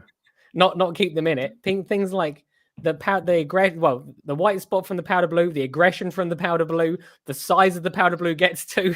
Well, that's just one of the fish they mentioned. Yeah. And watching a mandarin slowly starve is like absolutely heartbreaking. Yeah. So, do you know what? I've been thinking about getting a green spotted. Is it a green spotted dragnet? Yeah. They're green basically. Yeah. But I've decided not to. I almost did. I went looking in the shop for a start. For a few weeks in a row, I went looking to 2 or 3 different shops. Every one I saw had a pinch belly, and they look really thin because they do. And I was like, do you know what? If it takes me 6 months to find one that's fat, that's fine. I'm all right with that. Better than to risk it. But I decided in the end, I sat back and thought about it. And I thought, I've already got other fish in the tank that rely on stuff like that, eat microfauna like that. My copper band is looking thin. He's been looking thin for a while. But he needs that. He doesn't need any competition. Yeah. So if I buy one of these fish, it's a bad idea. It will probably die. It might cause other problems in my tank. Yeah. So why am I doing it? And I decided not to. Yeah. That's one of those times when you have to think more about the tank than about yourself. Yeah, but it's hard. When you bought it, you were thinking about yourself. Exactly. But it takes it, because I could have, when I went looking, if I'd have seen a fat one, I would have bought one. But sometimes it takes a couple of weeks for you to realize, to get past the impulse and think, actually, no, this really is a bad idea. Because that really, can you imagine how bad it is when I go to, even if it's like the coral wholesale or anything, it's like a free for all. I need to have extreme willpower to not just buy all sorts of stuff. Willy Wonka's chocolate factory. Yeah. So, because you do see stuff, you see some like amazing acros, and you go, oh yeah, they look beautiful now, but they'll be brown in 3 days' time. Yeah, that's every time I see a wild acro, and Reef Keeper Moss End, my local, has them quite regularly. They've started to get some really nice ones now. Yeah. Every time I see one, I think, oh, I'd love that. But every single, without fail, without exception, every single wild acro I've bought has died. Well, every one of your ones was wild acro at one point. Well, that's the thing, but they're not. But different. It makes a difference when you're buying a couple of years down the line. Yeah. And actually, so I bought a couple of frags from Signature Frags recently, and they cost a lot more than the colonies I would have bought in the shop. Yeah. But I'm more confident that the frags will survive because they've been in. He's had them for years, than I would be if I just bought a colony from that was in Australia a month ago. I totally agree. So. Actually, it's interesting. I had Hystrix come in from on an import one once. Hystrix is like hard to kill, and it died. I was like, why really? Why it died? Funny. You're Hystrix. You're meant to grow out of control so much that I have to put you in the bin. Not like because when you buy these like random boxes, you don't know what's going to come in it, and Hystrix was part of that. I didn't purposely buy it. There are some corals like that. I find it bizarre that we still import. I know. I've seen Indonesian Monties, and it's like it's a plating Monty. The people are throwing that in the bin up and down the country. Why are we importing it? It's like we're usually you and I aren't out there collecting the corals. I guess it's not that you don't. So they don't want people only to get the good corals. They want people to get the good corals and the other not so good corals. It's usually a mix. You'll get, I don't know, 10% exceptional corals, 20% like average or 50% average, and then the last ones will be like the ones that you just genuinely don't want, but you have to take because you're taking a box. You can't go, oh, can you just not give me the shit ones? Stuff. Yeah, I don't want the rubbish that I can't sell. Yeah, because that otherwise the people at the other end will just have a load of rubbish that they can't sell. Yeah. So that's why they don't do it. What you really need to do is go out to Indonesia every week, fly out there, collect your own bits, and then bring them back. But might argue that's impractical. All right. So that's the Prestige Reef Fish of the Week. Do you have a Prestige Reef Coral of the Week? I actually didn't, but I just thought, for some reason, normally it just comes to me, and for some reason, I wanted to go for the Limeberry Hystrix, and I don't know why, because it's not a particularly exciting coral, but I just thought if you're going to get into SPS corals, it's one of the really, really good ones to try, and it's so bright as well. I think it's an underappreciated beginner SPS coral, as far as I'm concerned. What is, sorry? A Limeberry Hystrix, which is obviously what I mentioned earlier, because it's not, as I said, it's not a particularly exciting coral for SPS keepers, but it has an interesting growth pattern. I mean, it is green. That is the one downside to it. Every time I Google one of these corals, and maybe it's because it's your coral, the first suggestion on Google is your website. Yeah, but that means it's always the worst pictures usually. Yeah. Oh, I need to give you a lesson on cameras on that camera you bought. I know. I desperately need to come down and see you at some point, because I've tried. Even when I was there the other day and you showed me the settings, I've changed the settings.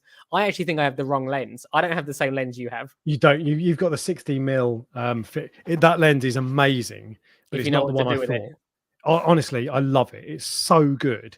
Yeah. But yeah, it does. Anyway, we'll talk about that another time. Yeah, that's fine. But yeah, so this is Limeberry Hystrix. We'll sort that out. We'll do it at some point. This is your photo. That's my. That's all right, actually. Yeah, it's all right. I think it's a pretty accurate representation of what it is. But as I said, interesting growth pattern. That is actually quite an unusual growth pattern for that specific one from that picture, because it usually will grow outwards pretty evenly. I was just thinking that looks like it's sort of closing back on itself, almost like it's not getting enough flow. It looks a bit. It could be, yeah. That picture would have been taken 4 years ago from my 1,000-litre tank, so that's what that is. And my 1,000-litre tank really was. It's funny because although I kept SPS, it really was sort of like an experimental tank as well. And then I sort of went fully in to all of a sudden having a coral farm. And before I had the coral farm, I'd never had any gonnies. I'd never had any scollies. I'd never had any. There's loads and loads of corals which I'd never had any of. And then when you all of a sudden you get the farm and you start getting everything, and then you just have to learn as you go along. Work it out, yeah. Yeah. Okay. Because I definitely killed a scolly because it was in too much light. Definitely. Right. Okay. Once, yeah, that was the very first scolly it came on an import. It could have either been the light or it could have been. It could have been because it was an import, basically, and it just it wasn't happy. But next day it was stripped, and generally speaking, only light does that. So yeah, only too much light. Yeah, only too much light. But as I said, it could have been stress from transport, so it didn't. Generally, you lose a couple of pieces. It was just it. But then the other one that I had at the same time, I moved to a different section, and then it was fine. So I don't know. But yeah, that's why I went for a Limeberry Hystrix. I think it's a good beginner coral, which usually grows out of control, which is good when you're first getting to SPS, because that's what you want. But indeed. And one of the good things about, I've just clicked on a website, it's disappeared. One of the good things about the way Hystrix grows, though, is that it grows out of control for sure. And actually what you'll find is that when it grows big, the center gets, it goes white because it shades itself out. Or maybe it's the flow and whatever. Anyway, the center goes white and then it looks a bit ugly. Same with things like Milka Stylo and those sorts of things. Yeah. But the good thing about Hystrix, it doesn't base out. Yeah. Almost at all. So if it grows out and grows massive, and you decide you don't like it, just rip it out. Yeah. Tropic Thunder, Monty, forget it. Yeah, that's gonna burn down your house. You've got that for good.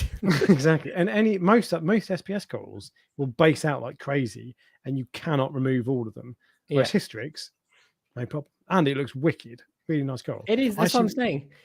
They're actually really. I'm going to put Hystrix in the water box tank, and this is what I mean with regards to picking those corals. It's like it's hard because you go, I don't really want to put Hystrix in there because it's just your words actually ring in my ears when I was doing it. Because about a week earlier, you showed a tank and you went, yeah, it's just normal beginner SPS, and that is what's rung through me every time I'm putting corals in it.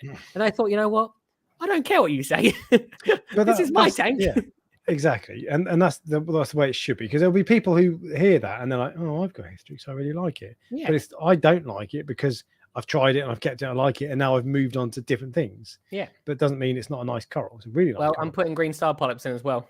So I've got GSP in that tank. So I know there'll be loads of people that say it's rubbish, but I'm putting in. So. I love it. It's one of my favorite corals, but it doesn't really show on the camera, but it's so bright.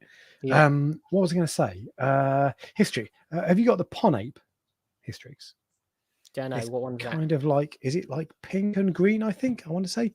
Really? Oh, in fact, I think I just saw. You got a picture? Yeah, I think it's this. So this is what I think of Ponape on the right. Don't. I have something similar to that, but I don't. No, I don't think so. Actually, no, I don't. If it's pink and green, I definitely don't. I'm not even sure I've ever seen that. Oh, Ponape Hystrix. Images. It's really nice. Anyway, if you want really, really, really bright pink Hystrix as well, you need to have low nutrients. If you don't have low nutrients, it goes a much more dark pink color.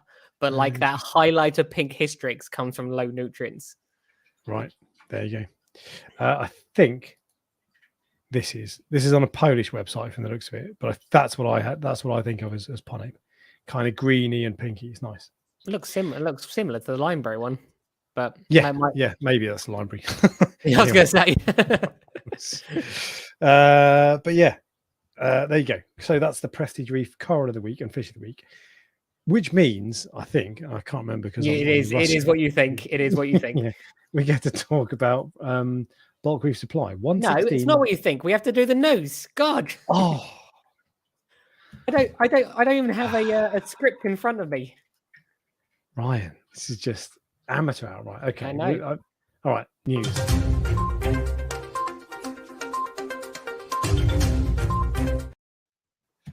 Shuffles papers. How did I forget the news? I love the bloody news. Yeah, we'll come on to the BRS stuff in a second. All right, so reefing news. There's not a massive amount because it's the summer. Yeah. But there is a bit more.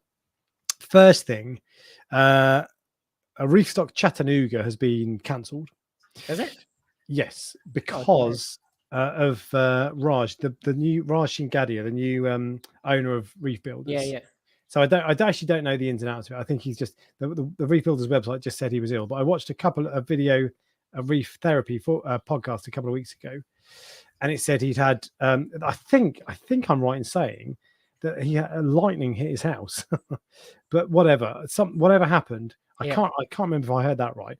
But something fell from his light unit fell from his ceiling and hit him on the head, and gave him a concussion. And concussion's nasty.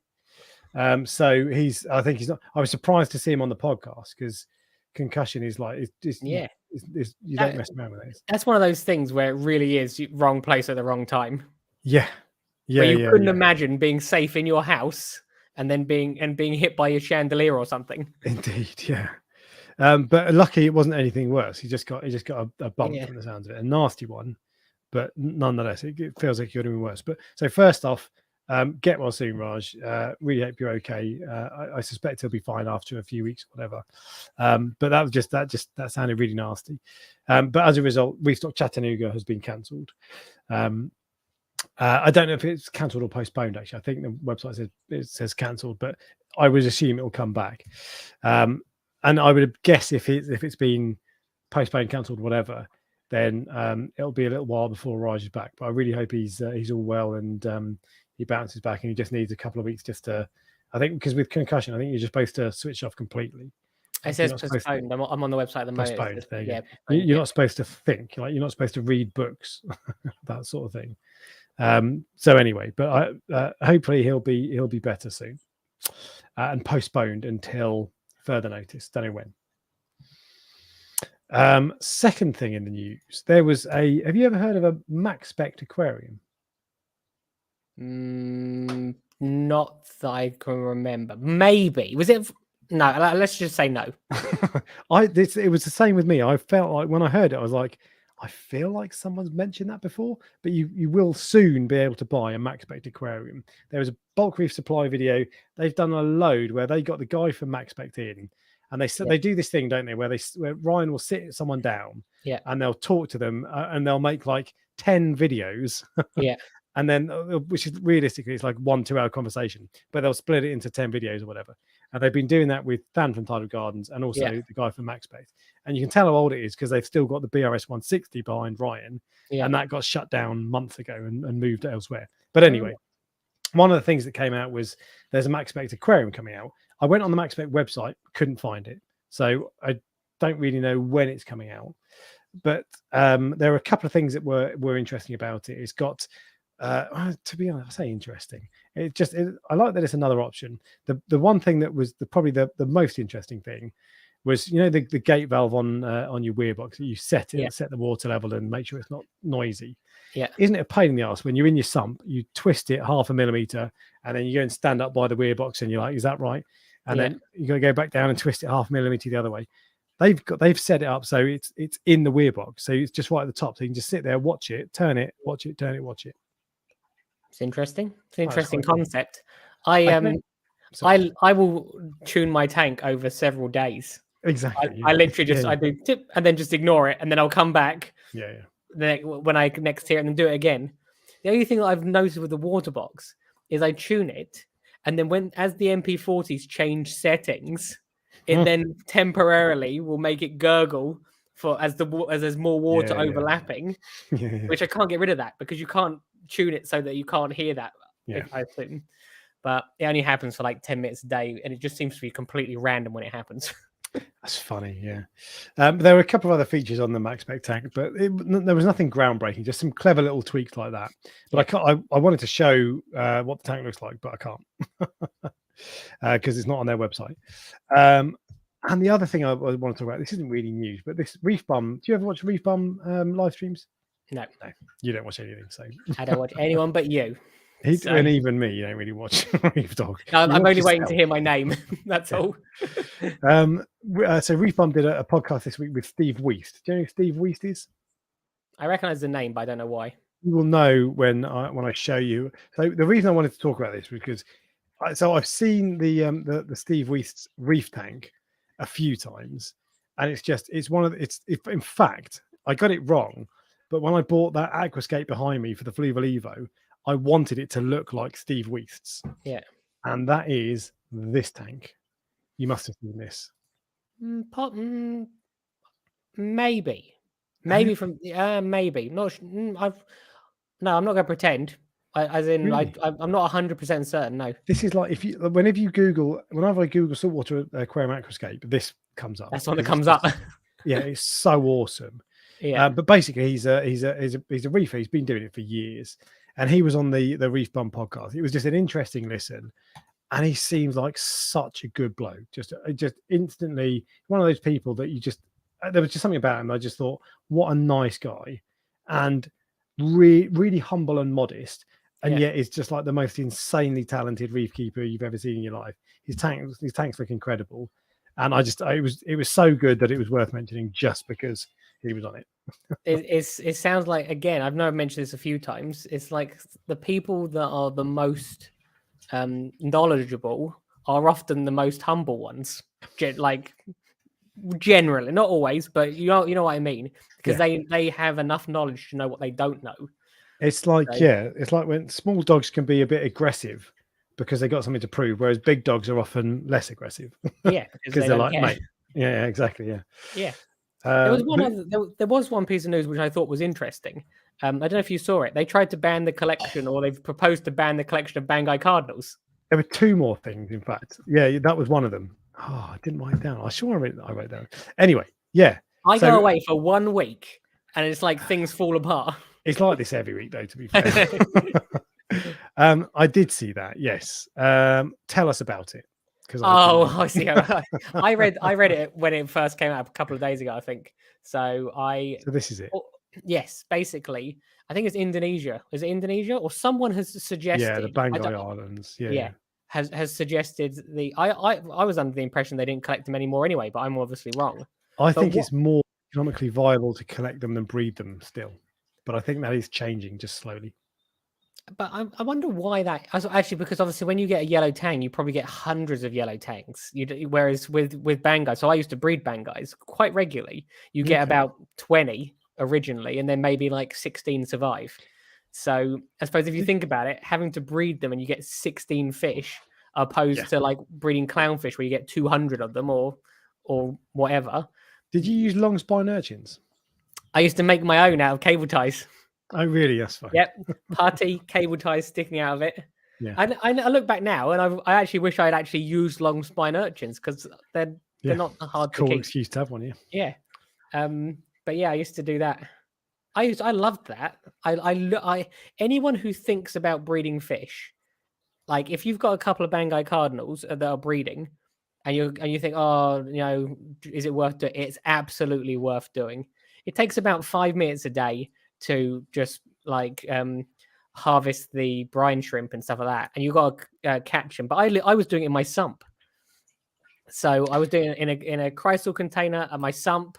At one point, I literally just had like a little, like a fry net that you get for freshwater. I had that in the top of my tank, and I had Bangai cardinals in it.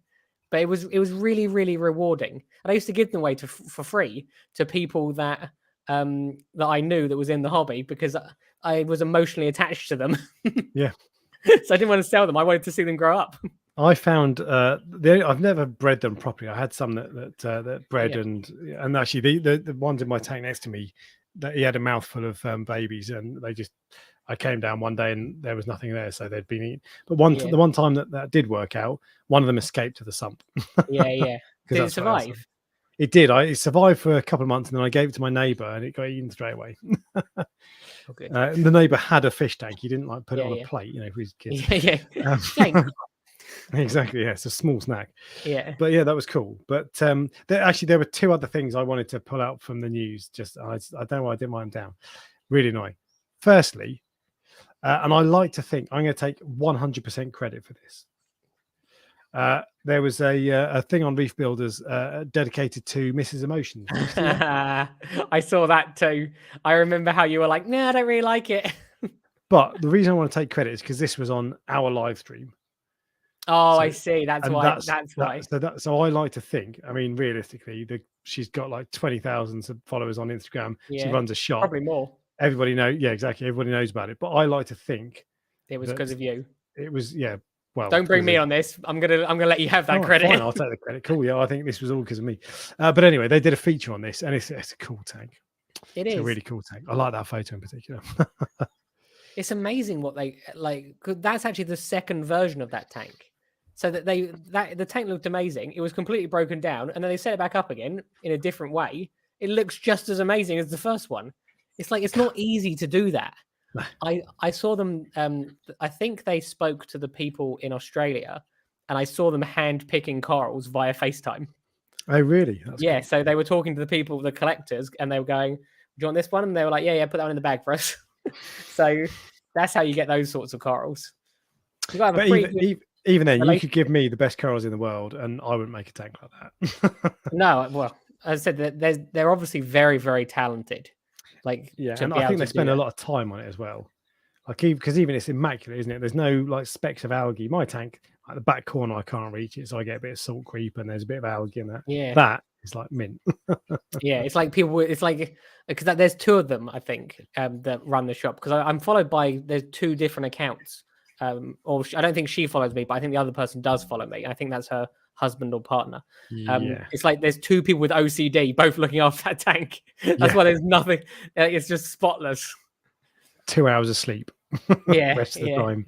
See, I couldn't do that because even when I see the water box, I'm like, I could clean the glass today, but if I leave it till tomorrow, it'll be fine.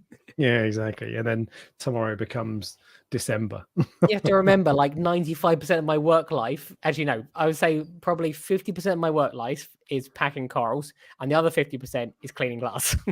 Yeah, that's the thing. The reality of owning a coral farm or an LFS is you cleaning glass. I don't know if I would. I don't know if I did it again. I don't know if I would have glass tanks. I think I would, but I think I'd have it set up differently. What, as in you'd have acrylic or like a tub? a tub, because if you think about it, it takes. I know you can't see the corals. Yeah. Like it's hard to see, but it does completely take out that huge maintenance job of having to clean the glass. Fan from Tidal Gardens always talks about it and always says that it's much better because to be able to see from side on. I know, and every time you walk past, you'd have to turn the flow off. I know that too. Yeah, look, I think it's one of those things where you think just hate cleaning glass. Okay, this is what I actually would do if I started it again. I would have the frag racks so that they're an inch away from the glass, all the way around, so they come all the way to the glass. Yeah, okay. So that I could use a algae magnet along the whole thing. And what I would probably do is I would have one algae magnet per tray, because they're not that expensive. Yeah. Although tonsy ones are expensive, but yeah, they're worth it. Yeah, I'd have one algae magnet per tray, so you don't even have to take it out of the water. You just go quickly, next one, quickly. That's one of the things I would change. So there you go. I just gave you another piece of boring information to put into your head and store there. I've forgotten it already. There you go. I forget everything. Welcome to my life. Welcome to my life too. And the other piece of news that I did want to talk about that I forgot, that I've now remembered, is that Aquapora tenuis has been renamed. Indonesian Aquapora tenuis is not actually Aquapora tenuis. It's now Aquapora bifaria. Yeah. And I don't know if that's a stock photo, but basically, I think only Australian Aquapora tenuis is Aquapora tenuis? I think so. And then everything else is not. But basically, Indonesian, if you've got a tenuis from Indonesia, it's not a tenuis. Yeah, so you don't have to worry about it being difficult anymore. Yeah, because it's now it's not tenuous anymore, so it's easy. Yeah, exactly. I hate tenuous. It pissed me off. I've got two that are still fading and about to die any second now. This is what I mean by, like, some people expect me to have all the fanciest corals in that tank. It's not worth it for my lifestyle. Just isn't worth having things like that in there, because I'll go away, come back and it's stripped. I'm like, well, that was a waste of time. At least I actually think about it, I've got 6 tenuous corals in my tank. 3 of them, one of them is a colony. I've had it for years. It's thriving. It's doing really well. Probably not tenuous anymore. Yeah, Bifaria. Another one is doing okay, but it's not thriving. It looks good, but it's not really growing much. But it was getting blasted to direct flow. And the other one is new, but it's doing okay. It's growing. The other 3 dead or dying, basically. Yes, this is like. I am past that. I think where I don't want that hassle. I want to enjoy a tank. I don't think looking at a frag of tenuous, which is either slowly or quickly dying, is going to give me the enjoyment. I just don't see it. And that's the thing. So I had another one that died recently as well. The tenuous that I do have that doing really well, the one that's a colony that's growing nicely. Yeah, it's a nice coral. Yeah, but it's not like the best coral you've ever seen in your life. The other 2, one of them that is doing well, it's okay. Again, it's a nice coral. The third one is a really nice coral, and that might be okay. But of the 3 that I've got, did I say there are 3? Of the 3 I've got that are doing well, 2 of them are just nice. They're not spectacular, and the other one is potentially really nice. So, if you came down tomorrow and any of those were dead, would you be surprised? Yes. So it would surprise. Well, actually, no. So one of them is still a frag. I've only had it for a few months. It's basing out. I wouldn't be surprised if that died. The colony I've had for 3 or 4 years, I'd be surprised if that died. And the other one, one I've had for a year or 2 that's doing nicely, I'd be surprised. But when the 2 others that melted recently, not a big surprise, to be fair. It pissed me off. And they were really nice, actually. I just think if I put a coral in and I wouldn't be surprised if it died, it's not the coral for me. Yeah. You don't want Aquapora in that case. I don't want the hassle. Like, I have enough hassle with like the coral farm and stuff like that. I don't want an additional hassle to think about. And as I said, my neighbor looks after everything when I go away, sometimes for 6 weeks at a time. Imagine the responsibility. Yeah. 6 weeks is a long time to leave a finicky coral like that on its own. But yeah, true. And that, unless you haven't got anything else to add. Nope. That concludes the news.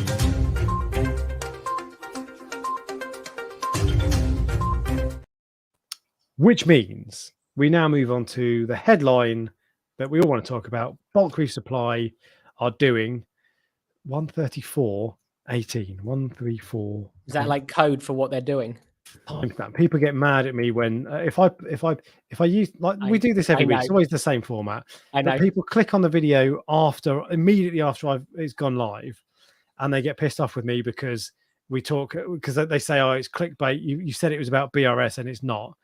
And I need to put timestamps in quickly, otherwise people get pissed off with me because they don't think to search ahead. And 2 hours, you're not going to search through 2 hours to find it. Anyway, 134.51. I think the other nonsense, generally speaking, all the nonsense we talk about in the last hour and 34 minutes is usually more interesting than the actual final topic. That's kind of why I like it. The final topic is usually something it's interesting, and it's really just to have a headline, because this is the same. We talk about the same stuff every week, really. Not the same stuff, but I like that. But it's always good to have something to build to. And actually, there's not much to say on this, but the headline topic is the Bulk Reef Supply are redoing 52 weeks of reefing. 52 weeks of reefing, second edition, they're calling it, season 2, and it started this Friday. Oh, did it? I didn't know that. Yeah. So the first one was just an introduction to say, look, it's back. This is what we're going to talk about. It's a 2.5-minute video, so it's not mega exciting in its own. But the fact that 52 weeks of reefing is back is amazing. I checked when the first season came out compared to how long I'd been in the hobby, and actually I found my reefing birthday. So I went back and found a photo of the first day I had saltwater in a tank. And that was the 25th of August, 2014. And 52 Weeks of Reefing Season 1 came out in June 2015. So I was just under a year into the hobby when Season 1 of 52 Weeks of Reefing came out. And I watched that religiously. It was about 4 o'clock, I think, on a Friday every week, 3 o'clock maybe. I was sat there on my train journey home, hoping that the signal would hold out so I could watch it. I was hooked. Absolutely glued to it every single week. Even like when they were talking about plumbing, I don't care about plumbing. I've got a Red Sea reefer that's been set up for years, or a year or whatever. I was watching it like, oh yeah, tell me about unions. It was. You must have watched it as well. I did. I remember watching it. It's not. I think it's one of the sort of thing that only they can do. If you try to do a 52 weeks of reefing, it would be very difficult.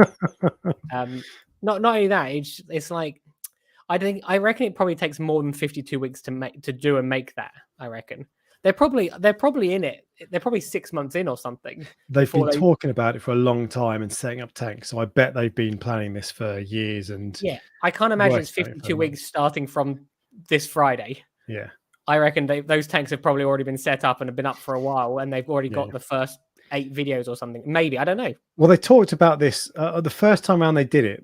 It was like that. It was more or less week to week, and they've changed it this time. I don't think it was literally week to week, but I think it was more or less week to week. They've changed it this time, and what they're going to do, they've got, like, first time around it was based on the BRS 160, this one tank that was an SPS tank, and this time around they're going to do it differently, because Ryan said, do you know what? Not everybody wants an SPS tank actually. So we're going to do it differently. So they've got, I think, 10 tanks, something like that. I don't know. 10. 8 or 10 is a lot. Yeah. And they have talked over the last 6 months. They've talked about the sort of tanks they're setting up. Yeah. I just can't remember them all. They did ask as well. They were even asking as recently as a couple of weeks ago, what tanks do you want us to do?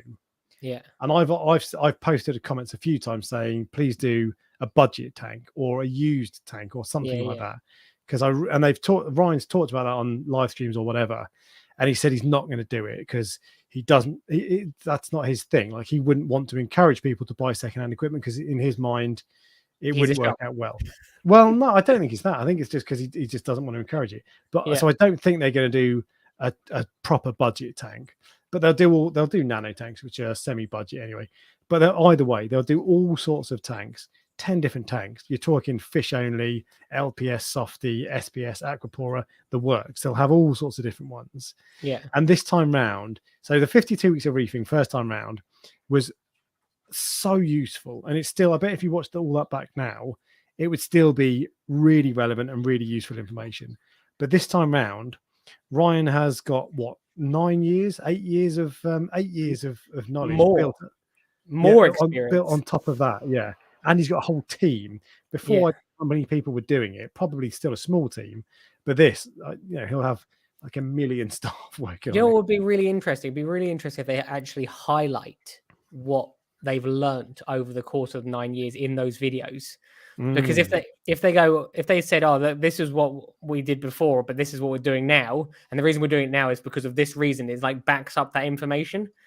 Yeah. Rather than just saying. So they're talking about it as being from a point of view of like from a science approach, and as in thinking about the animals. Yeah.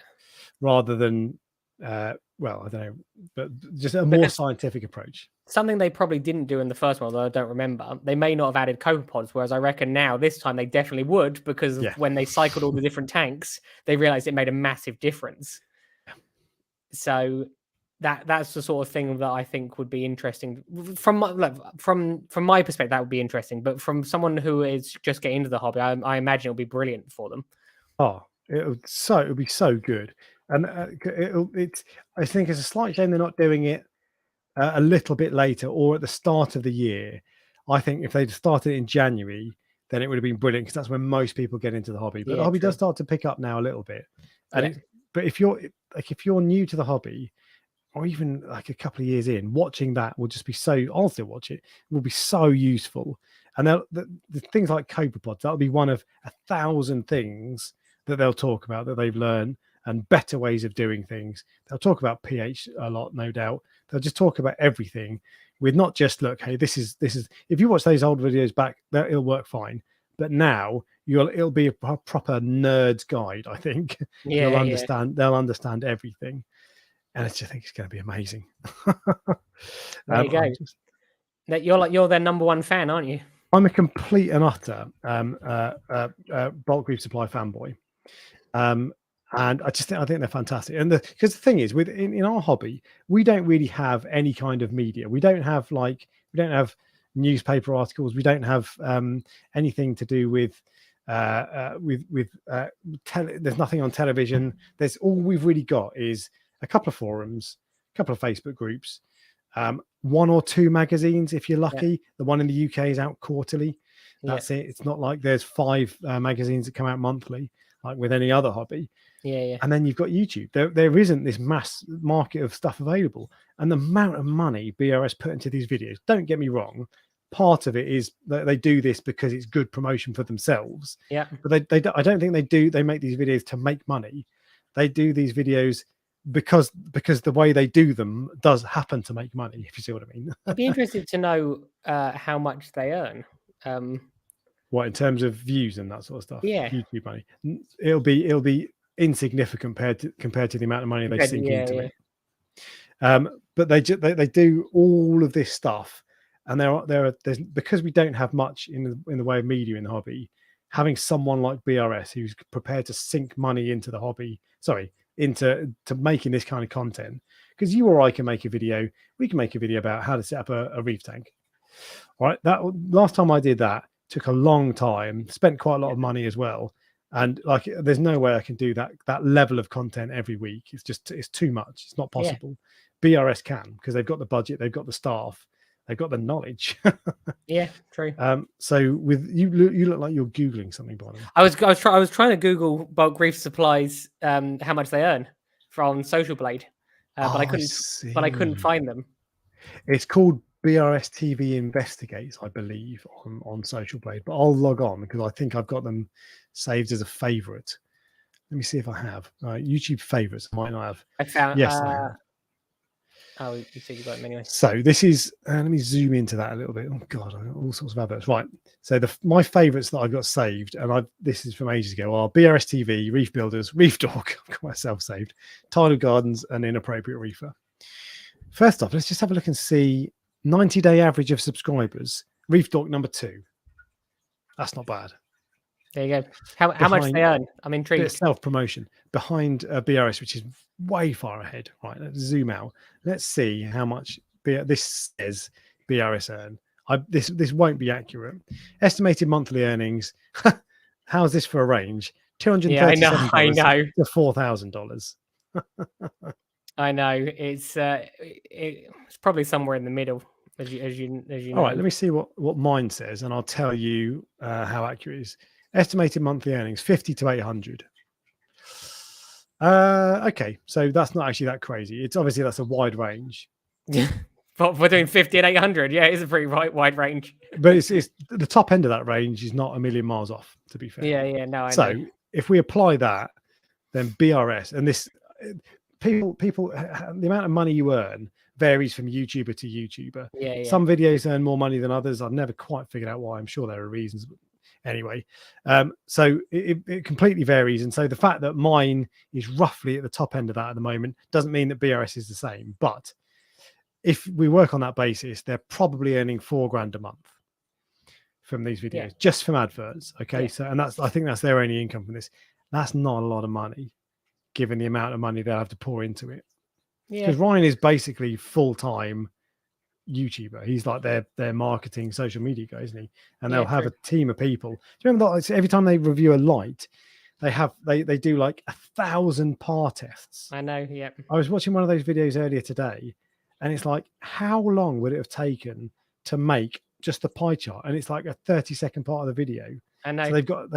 So they don't. That's a loss leader for them, but it's worth it. It's really nice that they did it, because if you think about it, someone needed to do that. There is no science people giving us this information. Someone needed to test these quite often anecdotal thoughts that or ideas that people have, whereas they actually put them to test to go, does this actually work, or is this just what people think works? And they'll put together 10 tanks to test each thing. The only thing with that, there's sometimes when they'll do a test and they'll say, we found that this works and this doesn't. And there are sometimes they'll say that of something that I found does work for me, and they're saying it doesn't work. Yeah. And so I often think, well, okay, so actually maybe that works for 9 out of 10 people and I'm the one off lucky. But it's still, this hobby is always going to be an element of, you need to listen to what sensible people say, but you can't just say, tell me the facts, because it's never quite that easy. But that's what I realized with doing the water box tank. I think I mentioned it before. Getting into this hobby for the first time is like, because it's just it feels like it's completely random to what you're going to face. Like, you don't know what you're going to face at the beginning. Some people get diatoms, some people don't get diatoms, some people get dinoflagellates, some people don't get dinoflagellates. It seems to be completely random. Some people have go through a cycle. I know one guy went through a cycle who's had nothing, never had any diatoms, no cyano, nothing. His tank, it looks pristine. Fresh water. No, it's literally, it's amazing, and it's like a fluval tank. But it's been running probably a year, never had anything. Why? What made his tank different to the water box, which is probably like, I don't know, 10 times the size of it? What? And I have more experience than he does, but I had cyano and dinoflagellates. No, diatoms, sorry. So why? Yeah. So, because I thought I followed everything perfectly, and he just randomly went through it and did whatever he wanted. But that's the thing. There are ways that you should do things, for sure. Yeah. But even if you do all the right things aren't necessarily going to pan out the way you think they are. Exactly. So there'll always be an element of finger in the air, like art, not a science. Yeah. Despite the fact that it's actually all based on science. But we don't have people investing in the hobby like scientists do. Like, we got Jamie Craggs, all right? He's not really investing in the hobby. Actually, Monsoon Aquatics in Australia, much better example. They are investing in the hobby. They've got a $500,000 Australian dollar government grant, specifically for the purposes of breeding corals for commercial sale to hobbyists. So there is some of that, but it's tiny, absolutely tiny. If they give me a job. I know, I'm up for that as well. Yeah. But so for someone to have someone like BRS TV putting money into it, you've got my respect. That's what. And every now and then, some people are quite harsh on BRS TV. It's a very small proportion, but some people are very critical, and they'll say, you're only doing this to make money. That's literally what the last comment is. Have you seen it? Or is that just a coincidence? No, it's not what I was thinking. I love the BRS videos, but I always think it's marketing too. So I think they're part of that is. So if you ever watch the Thomas videos, he makes product reviews, okay? Yes. They are to promote. They're basically adverts for the products. Yeah. That doesn't mean that you shouldn't watch them, because they're still really useful information. And sometimes he will be more honest than some other YouTubers I've seen making reviews, and he'll tell you about the cons that not everybody does. So they're still really valuable. But also, But you should never watch one of those videos thinking, I'm going to listen to what you say never watch any video either, and do exactly what you say. You should always just think, you know what, show me around the product, I'll have a look at it, but really this is an advert. That's all there is to it, and it's not pretending not to be, but you should realize that it is an advert. It's trying to sell it to you, so it's useful information. But the difference as well is that they don't review what, if you're going to review a light, you'll review one light generally. They will do a review of every light. So it's almost like it's not if you're doing a review or I'm doing a review, it is a form of marketing for the company. That's why they don't give us the light for not marketing. They give it to us to use, to have above our tanks. Whereas when they do it, it's marketing on everything. So it's not one specific opinion. It's all different ones for all different lights. If you see what I mean. Yeah. Okay. And so there are times like that when they do that. And in terms of the marketing stuff, and when it feels like you're being sold to, they got a lot of criticism for when they did the AI, when the AI Blade came out. AI Blade is basically, Aqua Illumination is part of the BRS group, right? They're all owned by this Aperture Pet company, I think, whatever they are. So they're all part of the same group, and they made loads of videos where they had like 50 lighting setups.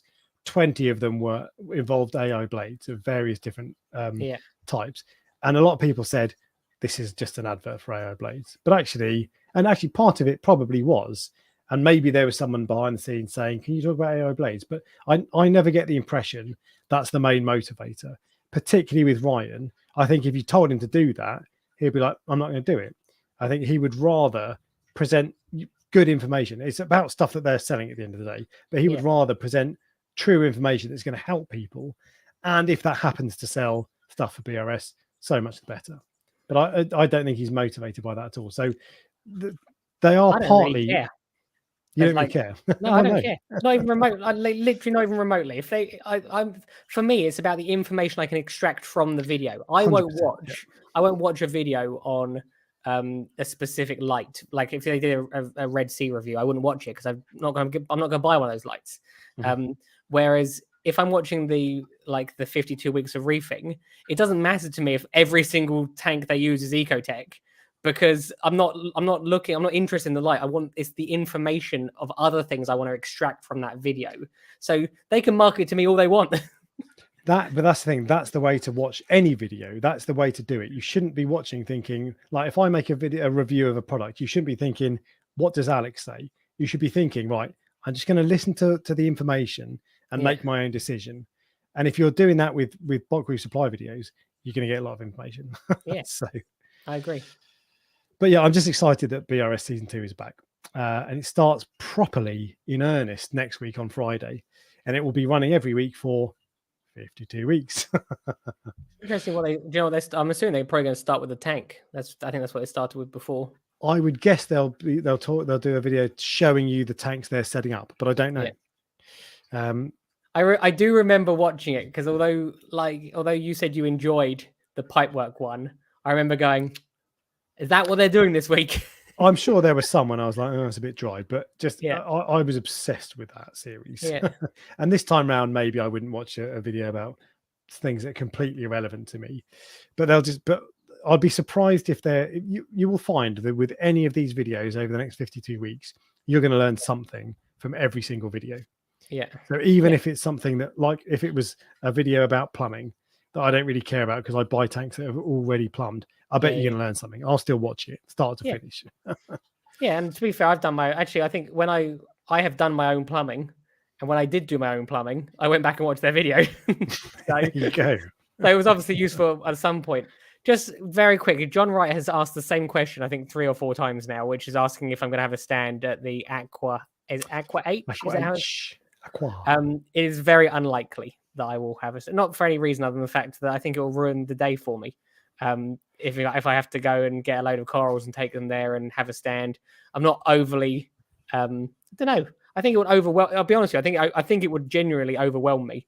I will probably go. In fact, I'm almost certainly definitely going to go. But to have a stand there, probably not, because it's just not really my thing.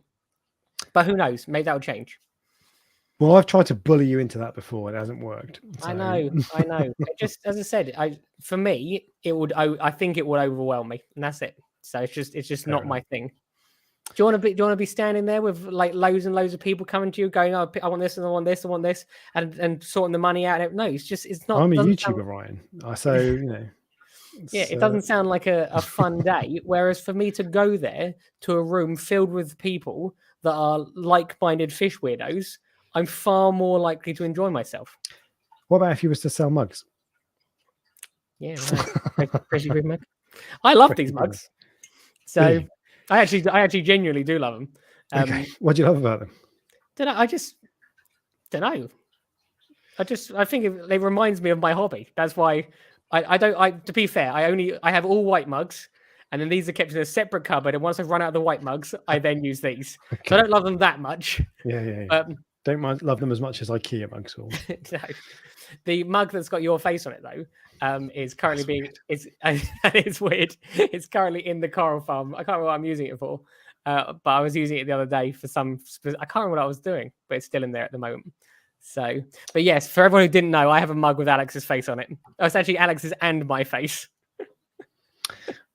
On that note, actually, just going back, so Aqua H, so you'll be going, but as a hobbyist, not as a coral seller. Yeah. I know the amount of enjoyment I can get from going to these shows. Yeah. And I don't think I'm going to get that enjoyment if I'm there with a stand. Do you know who might be going? And I don't actually know the answer to this. And selling corals. I assume probably Signature Frags. Yeah. Maybe that will bump him up to the UK's #1 coral selling website. And I'll have to start calling you the UK's #2. I'm in danger. I think he's very impressive with regards to his ability to grow coral. Very impressive. So the frags I bought from him this week, last week, they're arriving next week. I was thinking the other day, I think I've bought a lot more corals from you, but I've spent a lot more money with him. That's because mine are nice and cheap for you. But his corals are just so nice. Not that yours aren't. They're lovely. I think they're for a specific type, a specific niche in the hobby. Stickheads. You're in that niche. He doesn't sell green star polyps, for example. I assume. I don't know. No. Yeah, probably not. Whereas I sell loads of green star polyps. So we're actually in very different niches. This is true. So I've said before that there are three. There are probably loads. So sorry if I'm missing off, but there are three main coral selling websites in the UK. You, Signature Frags, and the Coral Centre, and you operate. I think there's a top, middle, and bottom. And I hate to say bottom end of the hobby because I don't mean it in a bad way. But no, it's just you occupy different niches. Yeah, and that's how it is. And like as I said, although I have seen people say certain things about the cost of some of his corals, but I will tell you this right now: they are worth every penny, as far as I'm concerned. And remember, this is his competitor saying this. And as you just said, if someone has the ability to do that and keep them alive and bring them in from the wild and keep them for an extended period of time, fair play to them. I would like there to be more like that because really, the two main ones are you and Signature Frags. I don't know. Many others, but I would love there to be another 5 prestige. Whoa! No, we don't. We don't want more. We don't want more of those. Stop giving people ideas. It's a small country, isn't it? A small little island that we live on. Well, if you think about it, there's still loads and loads. Think of all the corals that get sold to all the shops, all the maidenheads, everything. There's a big market.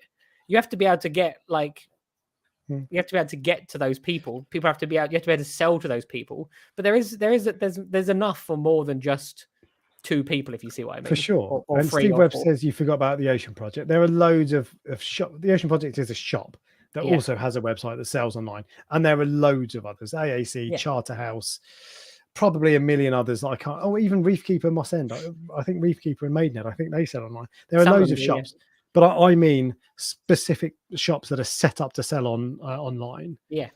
And I'd like to see more of that. Where they don't, basically the ones that don't sell fish. I don't think Signature Frag sells fish. No, I don't think he does. No. But yeah, basically coral specialist. I would like to see more of them. I was thinking the other day about others that I'm aware of, and there's just a handful, but there's nowhere that's like pushing on the door, knocking the door down. But I don't think it's very easy to break out to go from selling frags in your tank to leaving your job and selling enough to basically fund your lifestyle. Well, you've got the benefit of having an established social media presence. I completely agree. As I said, what Signature Frags have done, impressive, because he didn't have the same luxury that I had, and this was started 7 or 8 years ago. So, and I had no idea that really. I always wanted to do it, but I had no idea this was where I would end up. So I think he's been very, very. You only get to that level if you're very skilled at what you do. So yeah, for sure. Yeah, and so it's funny because people think I have animosity, or he might have. I don't know. People like I might have animosity to other people. The Coral Centre likes all my posts, for example. Yeah, there you go. Yeah, he's a really nice guy. I know, generally, really nice guy. And I've bought stuff from Signature Frags, and Signature Frags bought stuff from me. I have no animosity for any of these people. But so this is, and that's the way it should be. And we watch a lot of videos. I watch a lot of videos on worldwide corals. Lately, they've been going around, and they visit like basement coral people selling corals out their basement and other coral farms and promote them. And I'm like, wicked. Wish we had more of that over here. Yeah. But we don't really have a social media presence over here. There's a couple of channels. That's it. The industry over there is very different to what it is over here. It's huge as well. I mean, worldwide corals, I don't know how much money they make, but I'm guessing it's more than Prestige Reef. No offense. I'm pretty sure it is as well. Yeah. When we left the European Union, it cut us off from a huge market over there. The thing about it's like it was like the largest market, wasn't it? Where like Europe, maybe as a total, yeah. Yeah. So, and obviously, I used to be able to sell to Europe, whereas I can't anymore. So and that will never change. I can't see that ever changing, because no one in government is going to go, oh, should we organize this thing so we can send corals to Germany? It might change as a side effect of some other government policy. Yes, so like there might be some legislation, or we come up with some kind of trade deal or something. Yeah, that just happens to include corals. But I think that's pretty unlikely. It's because basically, if you want to trade with the EU, you got to be in the EU. So it's if we left the EU and then went, oh, we still want the trade. It's like, well, you're getting all the benefit and none of the downside. So no, so it's not going to happen. There you go. All right, it's 2 hours now, so I know you usually like to cut it off, and you normally just go bye. Yeah, bye. Yeah, see ya. Bye. Right, all right. Well, in which case we will. Oh, actually, Jason Aquatics as well. That's an eBay shop. It's based down in Cornwall. They're very good. I always wondered how that works, eBay, because I imagine that the eBay take a big chunk of the money. 13%. Yeah. How is that? I just don't see how it can be beneficial to. It depends. If they're selling wholesale corals, they have to put a markup on it, and then the 15% of eBay as well. But then if that maybe that's a way of doing it if you don't have a social media presence, because everybody's on eBay. Yeah. And if you've just got your own one website, no one goes on that. Anyway. Yeah. No, I agree. Or white corals, and there are a couple in Germany. Euro corals was really good, but we can't buy from them anymore. See, did you see George's video on white corals? No. Yeah, he did. He went there to visit. It's a massive warehouse. I just thought to myself, you couldn't have a massive warehouse like that here with a big enough market to sell coral to people to. Love that. I'd love one huge coral farm, but for some reason he's changed the thumbnail to something else. It's just that's not what the video is about. The insane creatures of Europe's new mega aquarium. Yeah, that's not what it is about. I think he did that to try and increase his views of it. Yeah, that's where he goes to white corals. Yeah. Yeah, it's because there's like a 10%, like a tiny portion of his audience want to know about white corals farm. Whereas if you put a 30-foot fish tank up, anybody, you don't need to be into fish to watch it. But clever man. Yep, that's why he's got 1.33 million subscribers. Yeah. There you go. Anyway, all right. Thank you all for joining, everybody. Ryan, good to have you back. And we'll catch you all next week. Yep. See you later. Bye. Bye.